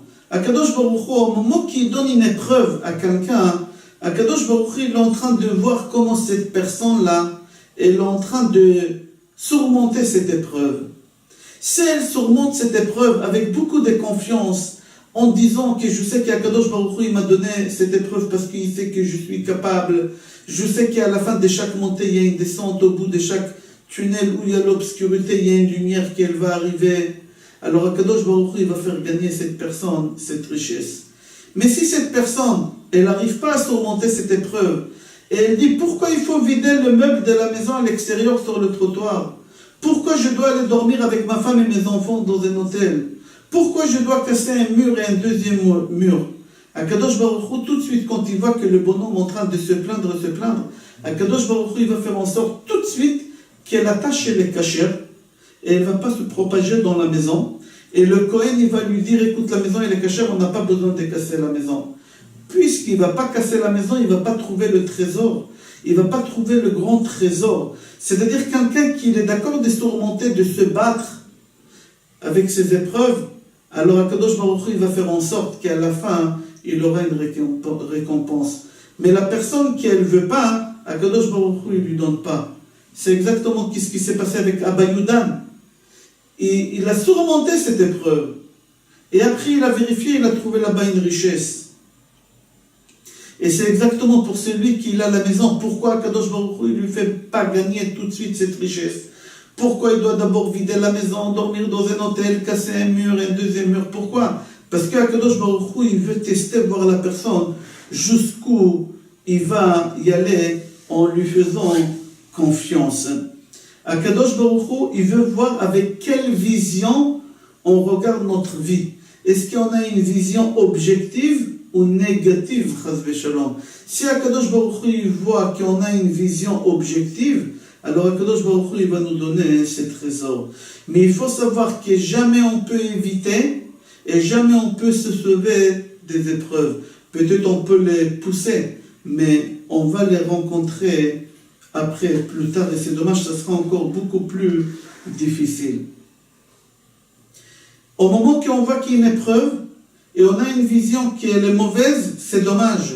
On doit tout de suite essayer de faire un travail d'échanger notre vision. Pourquoi? Parce que le Yetzer Hara, tout le temps, il essaie de venir avec un autre déguisement. Alors nous aussi, on doit venir contre lui avec des autres armes pour le gagner. Et la récompense, c'est Akadosh Baruch Hu, il va nous faire découvrir cette richesse. Avraham Avinu, il a eu 9 épreuves. Arrivé à la 10e épreuve, Akadosh Baruch Hu dit à Avraham Avinu dans Bereshit Perek Rav Bet, Kachna et bincha et yichitra, Kachna, prends s'il te plaît, je t'en supplie, cette fois-ci, essaie de surmonter cette épreuve comme tu as monté les autres. Pourquoi il lui dit sur cela? Pourquoi il ne lui a pas dit sur les autres? Pourquoi il lui a dit sur cette épreuve-là? Akadosh Baruch Hu, il dit que Avraham Avinu, le but de toutes les épreuves que l'homme a dans sa vie, c'est pour qu'il dévoile les trésors qu'il a. Je te demande encore une seule fois, et tu vas découvrir les trésors que tu mérites. Au moment qu'on a une vision de la vie objective et positive, alors Akadosh Baruch Hu, il va faire en sorte qu'on va s'en sortir beaucoup plus facilement de toutes les complications qu'on peut rencontrer dans la vie. Parce que des fois dans la vie, dans les meilleurs moments, on voit des choses que la situation est obscure. Et on pose des questions. Mais si on montre à Akadosh Baruch Hu qu'on est capable, qu'on peut et qu'on arrive, alors là, Akadosh Baruch Hu, il va nous récompenser. C'est exactement ce qu'on apprend dans notre paracha. Cette souffrance, elle vient une étape après l'autre. Et c'est une souffrance, on dirait, on arrache la peau à quelqu'un doucement, doucement. D'abord, la maison, après les habits, après le corps, après il faut déménager, après il faut, les affaires ils restent à l'extérieur, après non, on va dormir dans un hôtel, etc.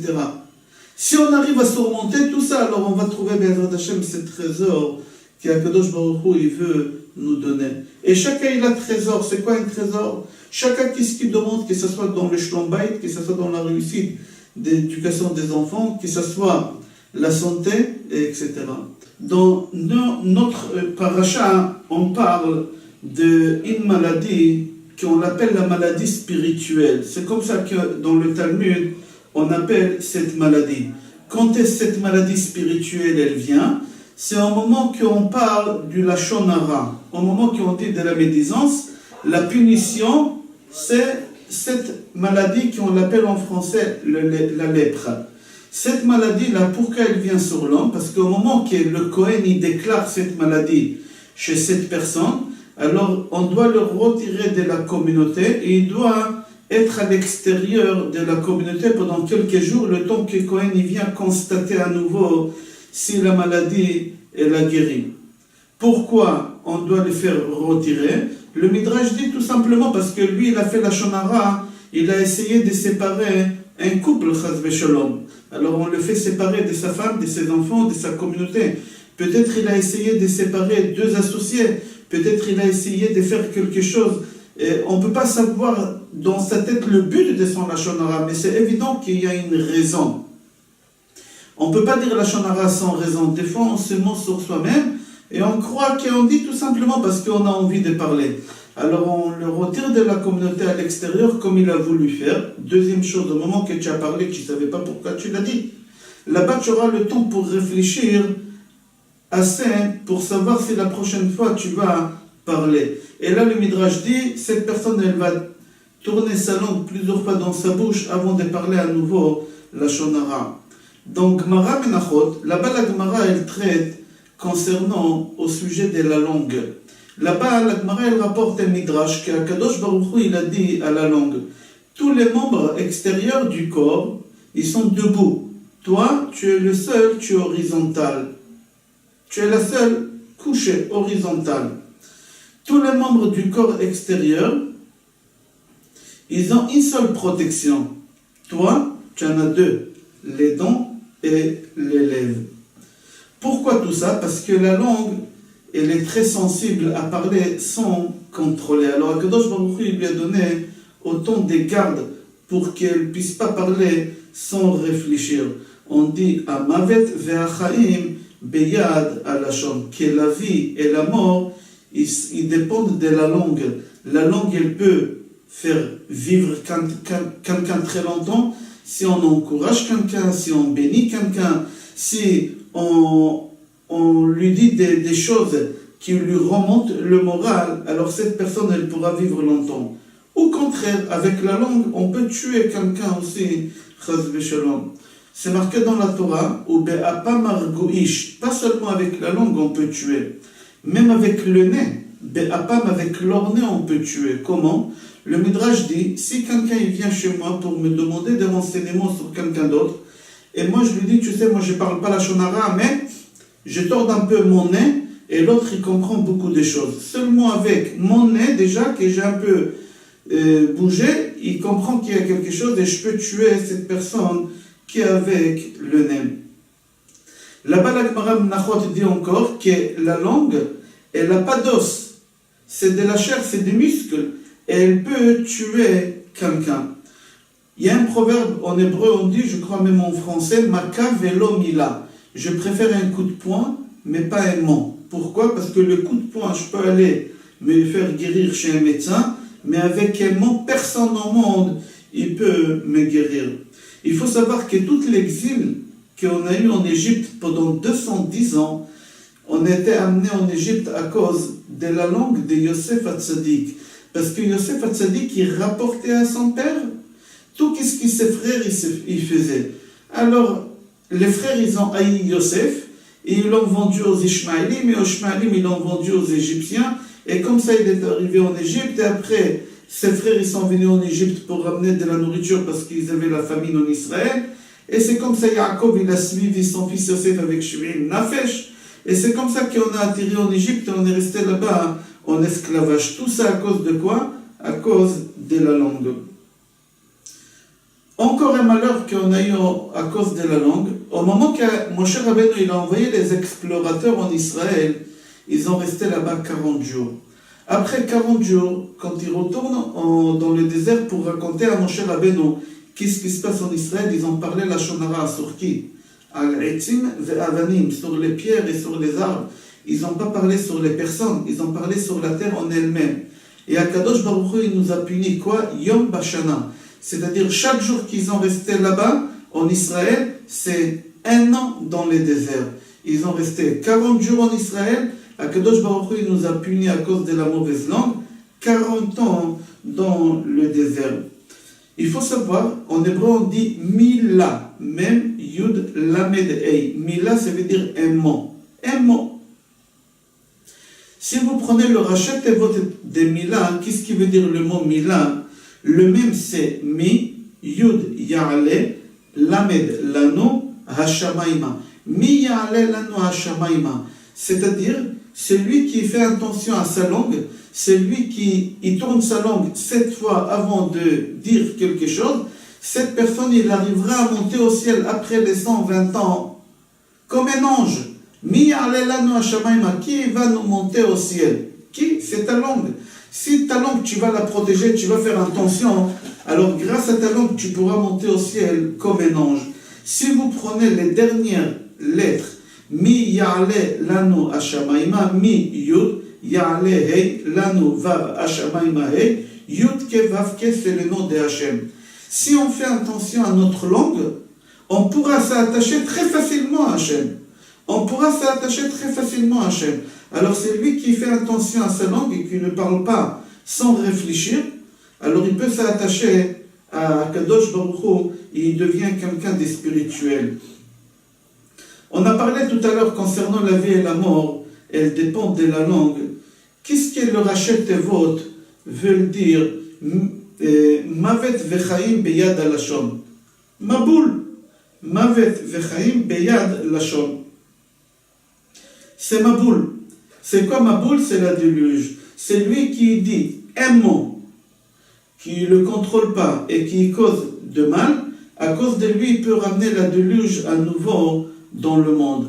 À Kadosh Baruch Hu, il a promis à Noach de ne pas ramener à nouveau la déluge. Mais Chas V'Shalom, le Midrash dit, il peut ramener la déluge chez sa femme et ses enfants à la maison. Prenez Parashat Noach.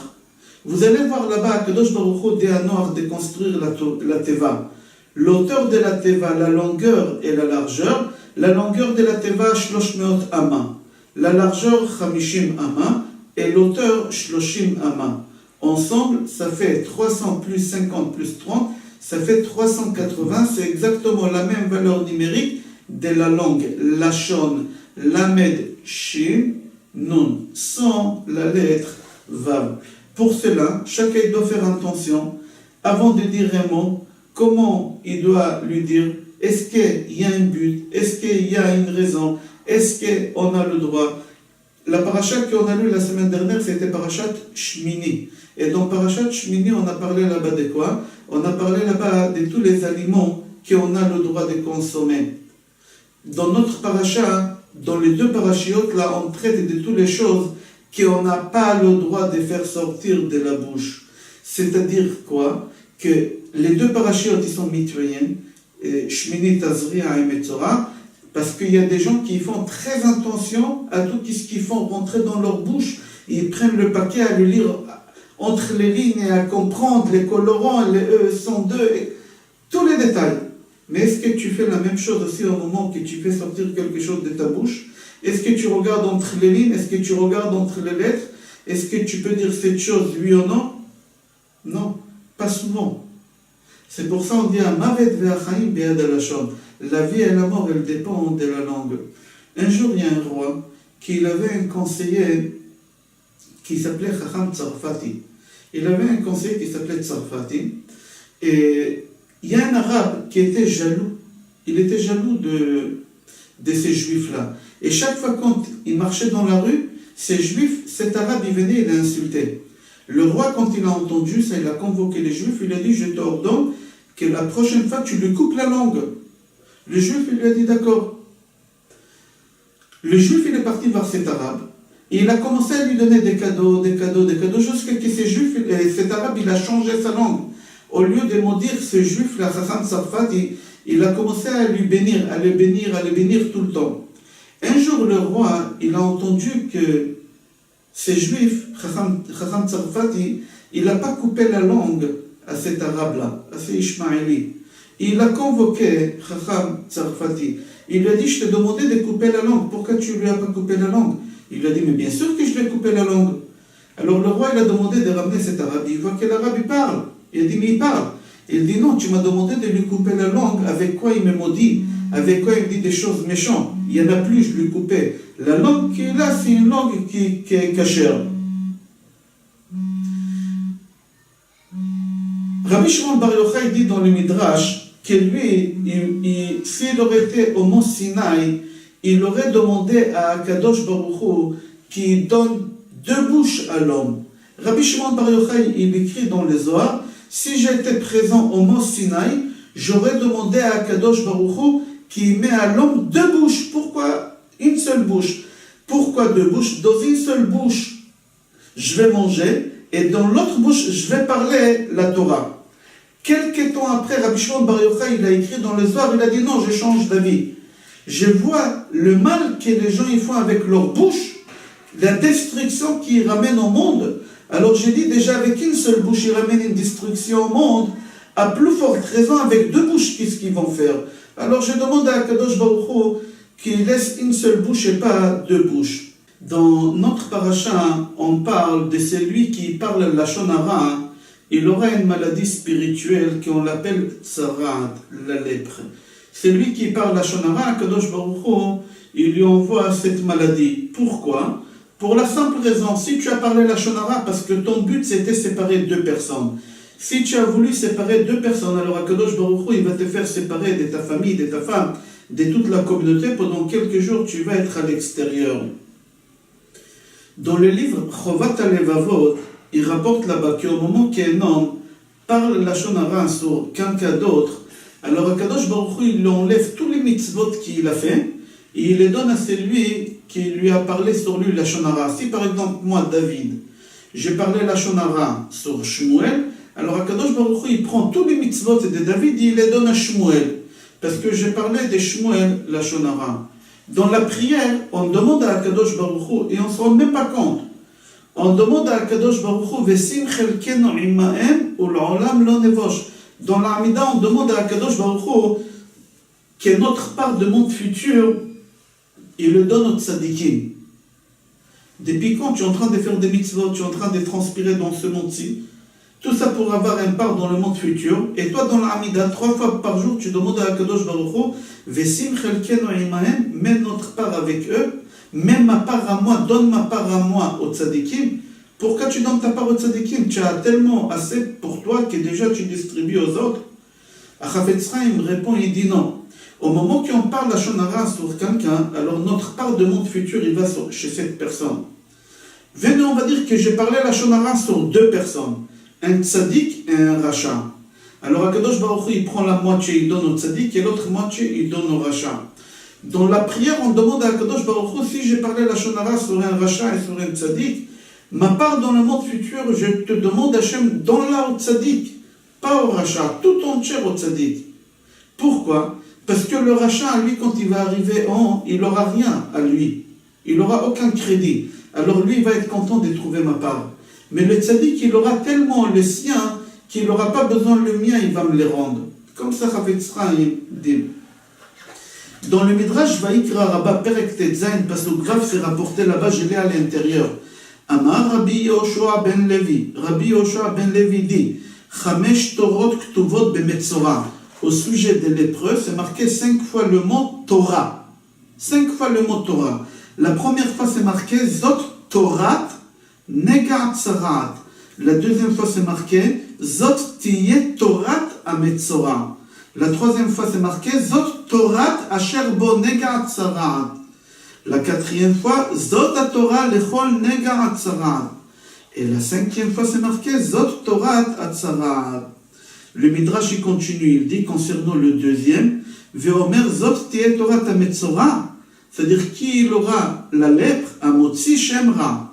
C'est lui qui fait de la médisance sur l'autre, c'est lui qui fait sortir une mauvaise réputation à son voisin. L'Elamdecha, pour apprendre, pour nous enseigner, à Omer Lashon Hara, Over al Chamisha Chumshe Torah. Pourquoi c'est marqué 5 fois Torah dans le lépreux? Pour nous dire, c'est lui qui parle Lashon Hara, c'est comme s'il transgresse les 5 livres de la Torah. Toute la Torah entière. Si je parle Lashon Hara sur quelqu'un, c'est comme si j'ai transgressé tous les 5 livres de la Torah.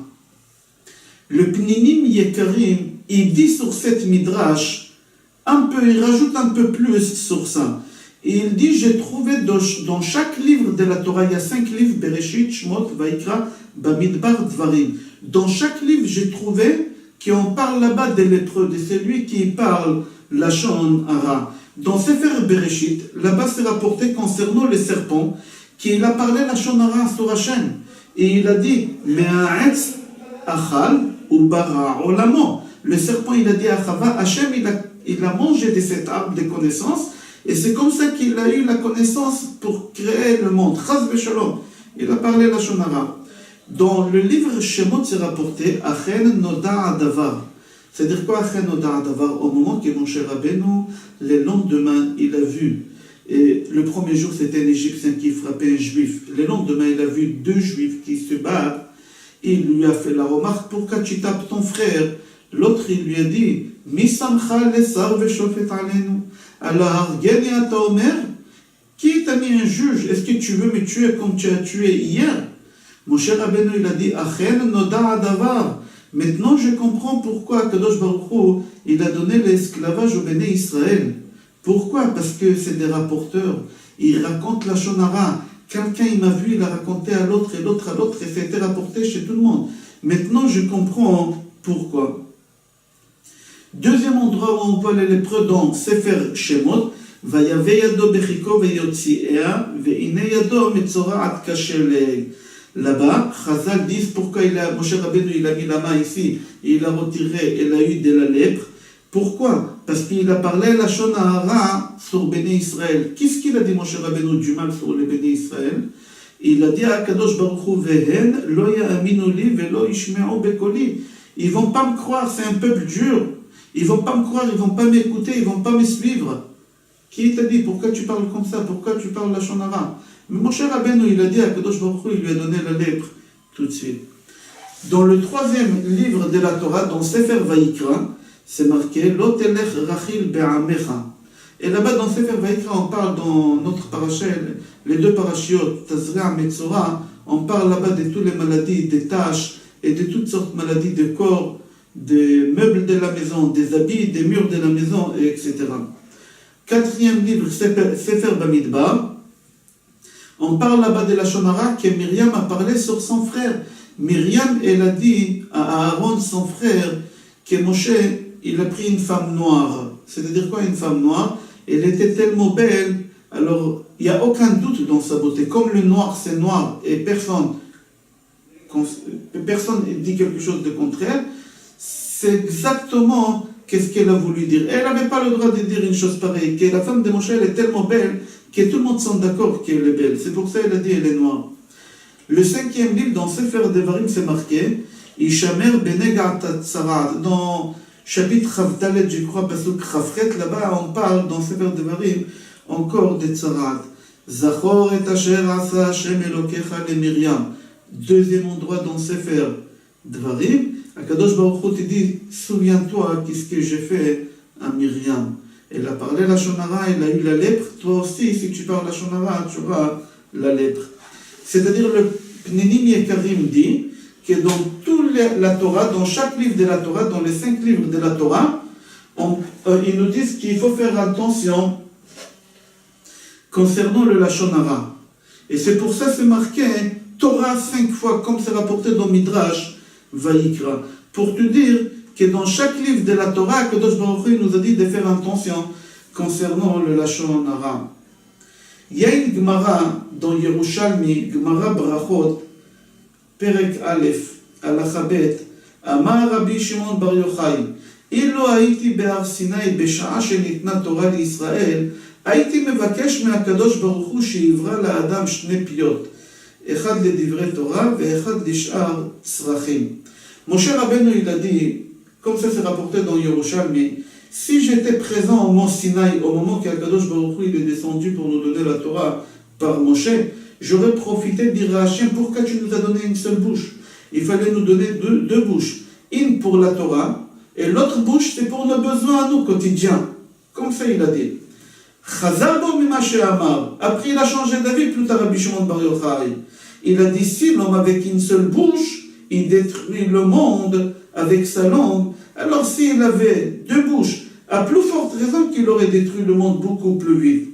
C'est pour cela, Rav Shimon Bar Yochai dit, un homme qui arrive à contrôler sa bouche, il arrive à des niveaux spirituels très élevés. Si tu as envie de parler la Lashon Hara et dire quelque chose et tu ne dis pas, alors tu peux atteindre le niveau d'un ange, comme c'est rapporté dans les autres cours, j'ai dit déjà sur notre paracha. C'est marqué là-bas, Mi ya'ale lanu hashamayma. Mi ya'ale lanu hashamayma, les dernières lettres, c'est Yudke Vavke.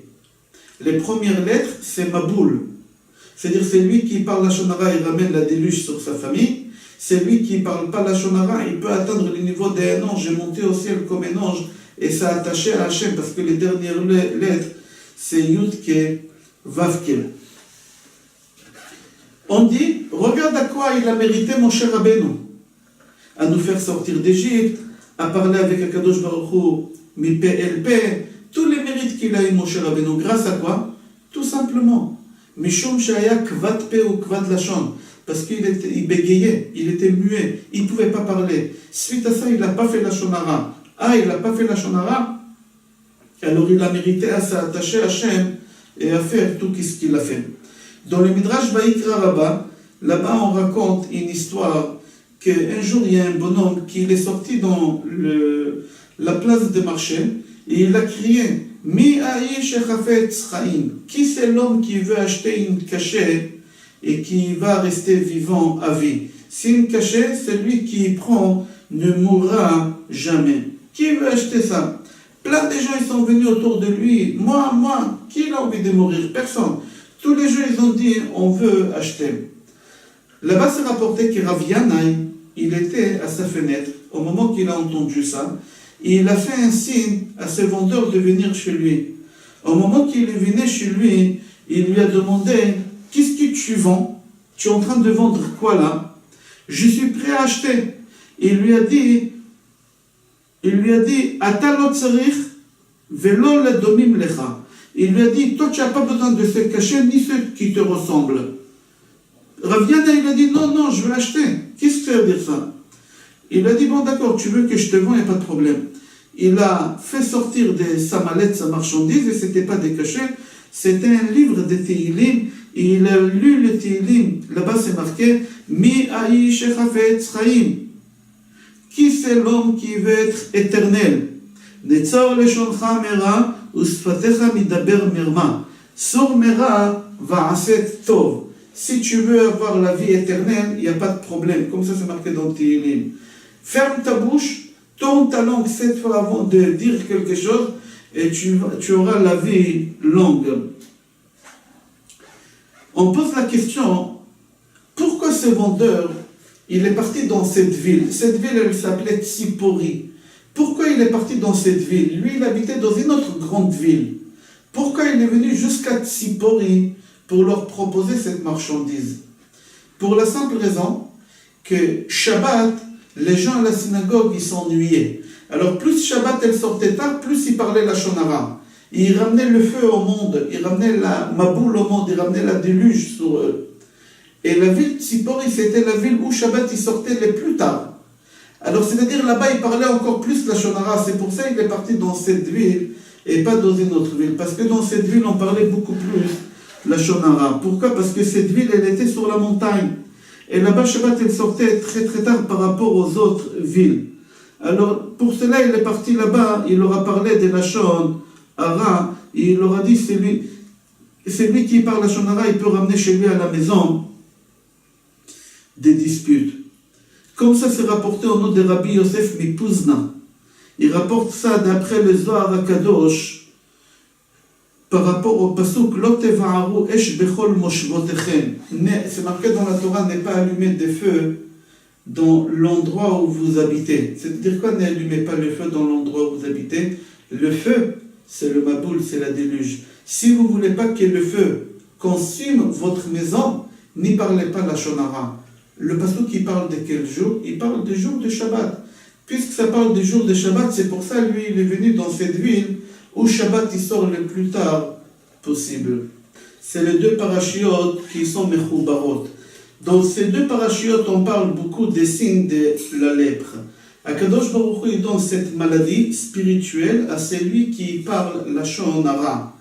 Dans le livre Amos, dans le prophète Amos, chapitre Dalet, Pasuk Yud Gimel, c'est rapporté là-bas, Ki hine yotzer harim u bara ruach, u megid la adam masicho. Akadosh Baruch Hu, il a créé des montagnes et des vallées et le vent.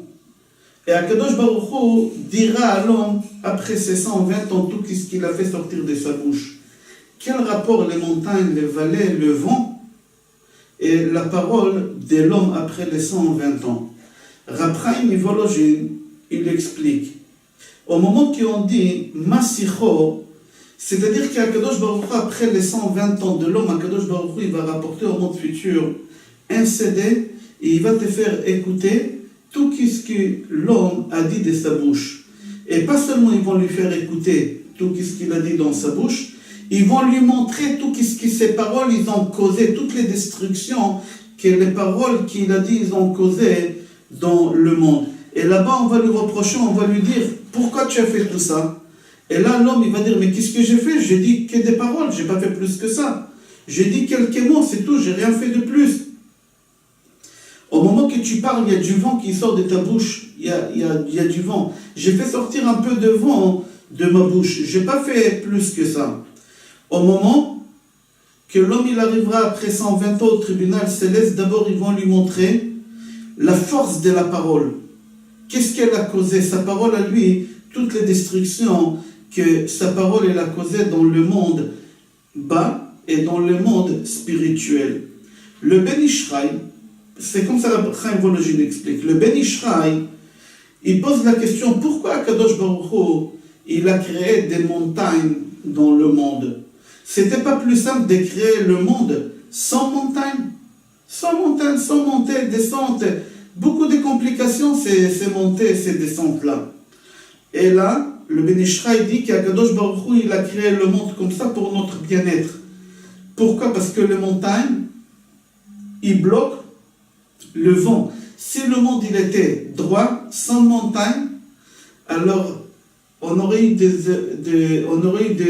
du vent tellement fort qu'ils auraient arraché des maisons, comme on voit aux États-Unis, à Miami, au mois de septembre, octobre. Là-bas, toutes les maisons, ils s'arrachent à des orignons. Énorme, énorme. Pourquoi?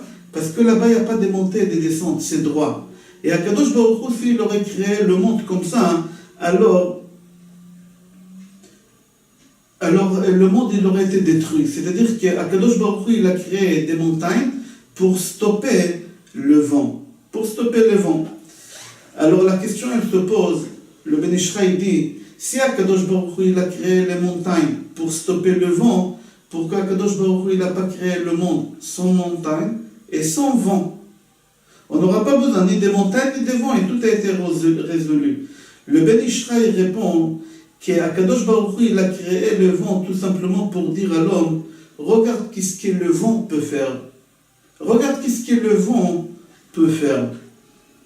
La même chose, ta bouche, tu fais sortir un peu de vent dans ta bouche, tu peux détruire le monde, comme c'est rapporté dans Onkelos Parashat Bereshit, Ruach Memala. C'est-à-dire quoi, Ruach Memala? C'est un vent qui sort de ta bouche et tu peux détruire le monde. Et c'est ça le pasuk de Amos qu'on a lu tout à l'heure. Ki yotzer harim u borech roshech. Akadosh Baruch Hu, il a créé les montagnes tout simplement. Pourquoi? Parce qu'il a créé le vent. Et pourquoi il a créé les montagnes? Parce qu'il a créé le vent. Alors pourquoi il a créé le vent? Pour umagid la adam sicho, pour dire à l'homme, Akadosh Baruch Hu, il veut montrer à l'homme qu'est-ce que le vent peut détruire le monde. Sache qu'est-ce que toi avec ta bouche, tu peux détruire le monde. On raconte une fois qu'ils sont venus une fois devant Rabbi Eliyahu HaKohen d'Izmir. Et ils lui ont dit que le chef des brigands, il est malade, il est en train de mourir. Et il a demandé qu'il vienne chez lui pour faire la dernière prière. Au moment qu'il est rentré dans la chambre, il a vu qu'il était en train de mourir et autour de lui tous les autres brigands. Le Rav il s'est approché de lui et il a commencé à lui faire des prières, des tachanonim, des vidouim, Shema Israël, tout ce qu'il faut faire avant de mourir pour faire tchouva. À tel point que l'autre, le chef des brigands, il a fait tchouva, que tous ses copains autour de lui, ils ont fait tchouva eux-mêmes. ils étaient en train de parler entre eux, et en plein milieu, que c'était tellement chaud là-bas, et tout le monde il était chaud pour faire tchouva, c'est lui qui est en train de mourir, il a changé d'avis. Il a commencé à dire des grossièretés, à maudire le rabbin, à maudire tout. Il a tout fait le contraire. À salir sa bouche, à dire des choses. Le Rabbi Eliyahu Cohen Mizmir, il lui a dit, pourquoi tu fais ça? Pourquoi tu salis ta bouche? Pourquoi tu salis ta bouche? Contraire, fais avec moi Shema Israël, fais le vidouille, fais ta chanoun. Il a dit, mais non, je ne peux pas faire une chose pareille. Tu ne vois pas qui est-ce qui est devant moi là? Comment vous ne le voyez pas? Il y a quel moi que je le vois? Il y a un ange devant moi avec une épée dans sa main et il me dit, mais je ne comprends pas comment vous ne l'entendez pas. Il est en train de me dire, si tu pries, si tu demandes pardon, je te ferai du mal, je te tuerai. Et si je continue à parler des grossièretés, à salir ma bouche et parler qu'est-ce que je suis en train de dire, il ne me tuera pas. C'était qui ça? C'était Malach HaMavet. C'était le Yetzer Hara. C'était le Satan. C'était lui qui fait tout le même personne. C'est pour cela il faut savoir qu'il y a Anashim Chassidim ve'Anshe Ma'aseh avant de mourir, parce qu'ils savent qu'à un moment ils vont perdre la raison avant de mourir. Alors ils disent, si Chas V'Shalom, avant de mourir, j'ai dit des choses qui ne sont pas entre mes mains, parce que j'ai perdu la raison, à Kol Batel ou Mevutal. Ki Ma'aseh Satan Hema, ve'ani ma'amin be'emuna shlema ba'Hashem ou be'shar ikare amuna ba'Hashem ou be'Torato. Ils disent que, comme ça va être forcé, qu'est-ce qu'ils vont dire, mais eux, ils disent maintenant qu'ils croient à Kadosh Baruch Hu à 100%, qu'Akadosh Baruch Hu c'est lui qui a donné la Torah à Moshe Rabbeinu, que Moshe Rabbeinu c'est lui qui nous l'a transmis, qui va avoir la résurrection des morts, qu'Akadosh Baruch Hu il est unique au monde, il n'a pas de corps, il n'a pas de forme de corps. Et comme ça, ils disent, pourquoi? Parce que, comment c'est important la parole? On voit de cette histoire comment c'est important la parole. Il y a le Zohar HaKadosh dans Parashat Pekudei qui dit, au moment que l'homme il fait une prière sans kavana, je fais Baruch Ata Hashem Elokeinu Melech Haolam Borei Pri Haaretz, ou she'akol niya bidvaro, ou je fais mincha bli kavana parce que j'ai la tête ailleurs, je fais arvit bli kavana. Qu'est-ce qu'Akadosh Baruch Hu fait avec cette prière-là? Le Zohar HaKadosh dit qu'Akadosh Baruch Hu il garde ces prières-là dans un ciel spécial. Ils ne montent pas en haut, mais ils sont stockés quelque part. Chaque fois quand cette personne il fait une prière sans kavana, elle est stockée. Elle est stockée. Toutes ces prières, elle est stockée. C'est pas seulement une prière, même une étude de Torah. Même une étude de Torah, Kadosh Baruch Hu, il stocke toutes ces choses-là. Et au moment, c'est rapporté dans le livre Notre Amen. Là-bas, au moment qu'Akadosh Baruch Hu, il voit que cette personne a fait une seule fois Tfila Bekavana, qu'est-ce qui se passe? Ben on va voir. C'est marqué dans Tehillim, Perek Pei Zayin Pasuk Hei, Ispor Bakatuv Amim Veyulad Shem Sela. Là-bas, il explique dans le livre Notre Amen que les Juifs, au moment qu'il fait une prière sans Kavana, Akadosh Baruch Hu, il le garde et il marque sur une feuille 0. 0. Tu n'as pas fait une prière, 0. Mais il stocke la prière. Et comme ça, le bonhomme, il a des dizaines de zéros. Un jour, ce bonhomme, il arrive à faire une prière comme il faut, avec Kavana. Alors, Akadosh Baruch Hu, il lui rajoute un chiffre. Si c'est un goy, Akadosh Baruch Hu, il lui rajoute 1 à la fin des zéros à droite. Ça ne veut rien dire, ça veut dire 0,000,0,1. C'est rien. Si c'est un juif, Akadosh Baruch Hu, il lui rajoute les zéros à gauche. Soudain, cette prière, elle a l'équivalent d'1 million de prières, parce qu'il a 6 zéros. 6 fois, il n'a pas fait Tfila Bekavana. Là, Kadosh Baruch Hu lui a rajouté le chiffre 1.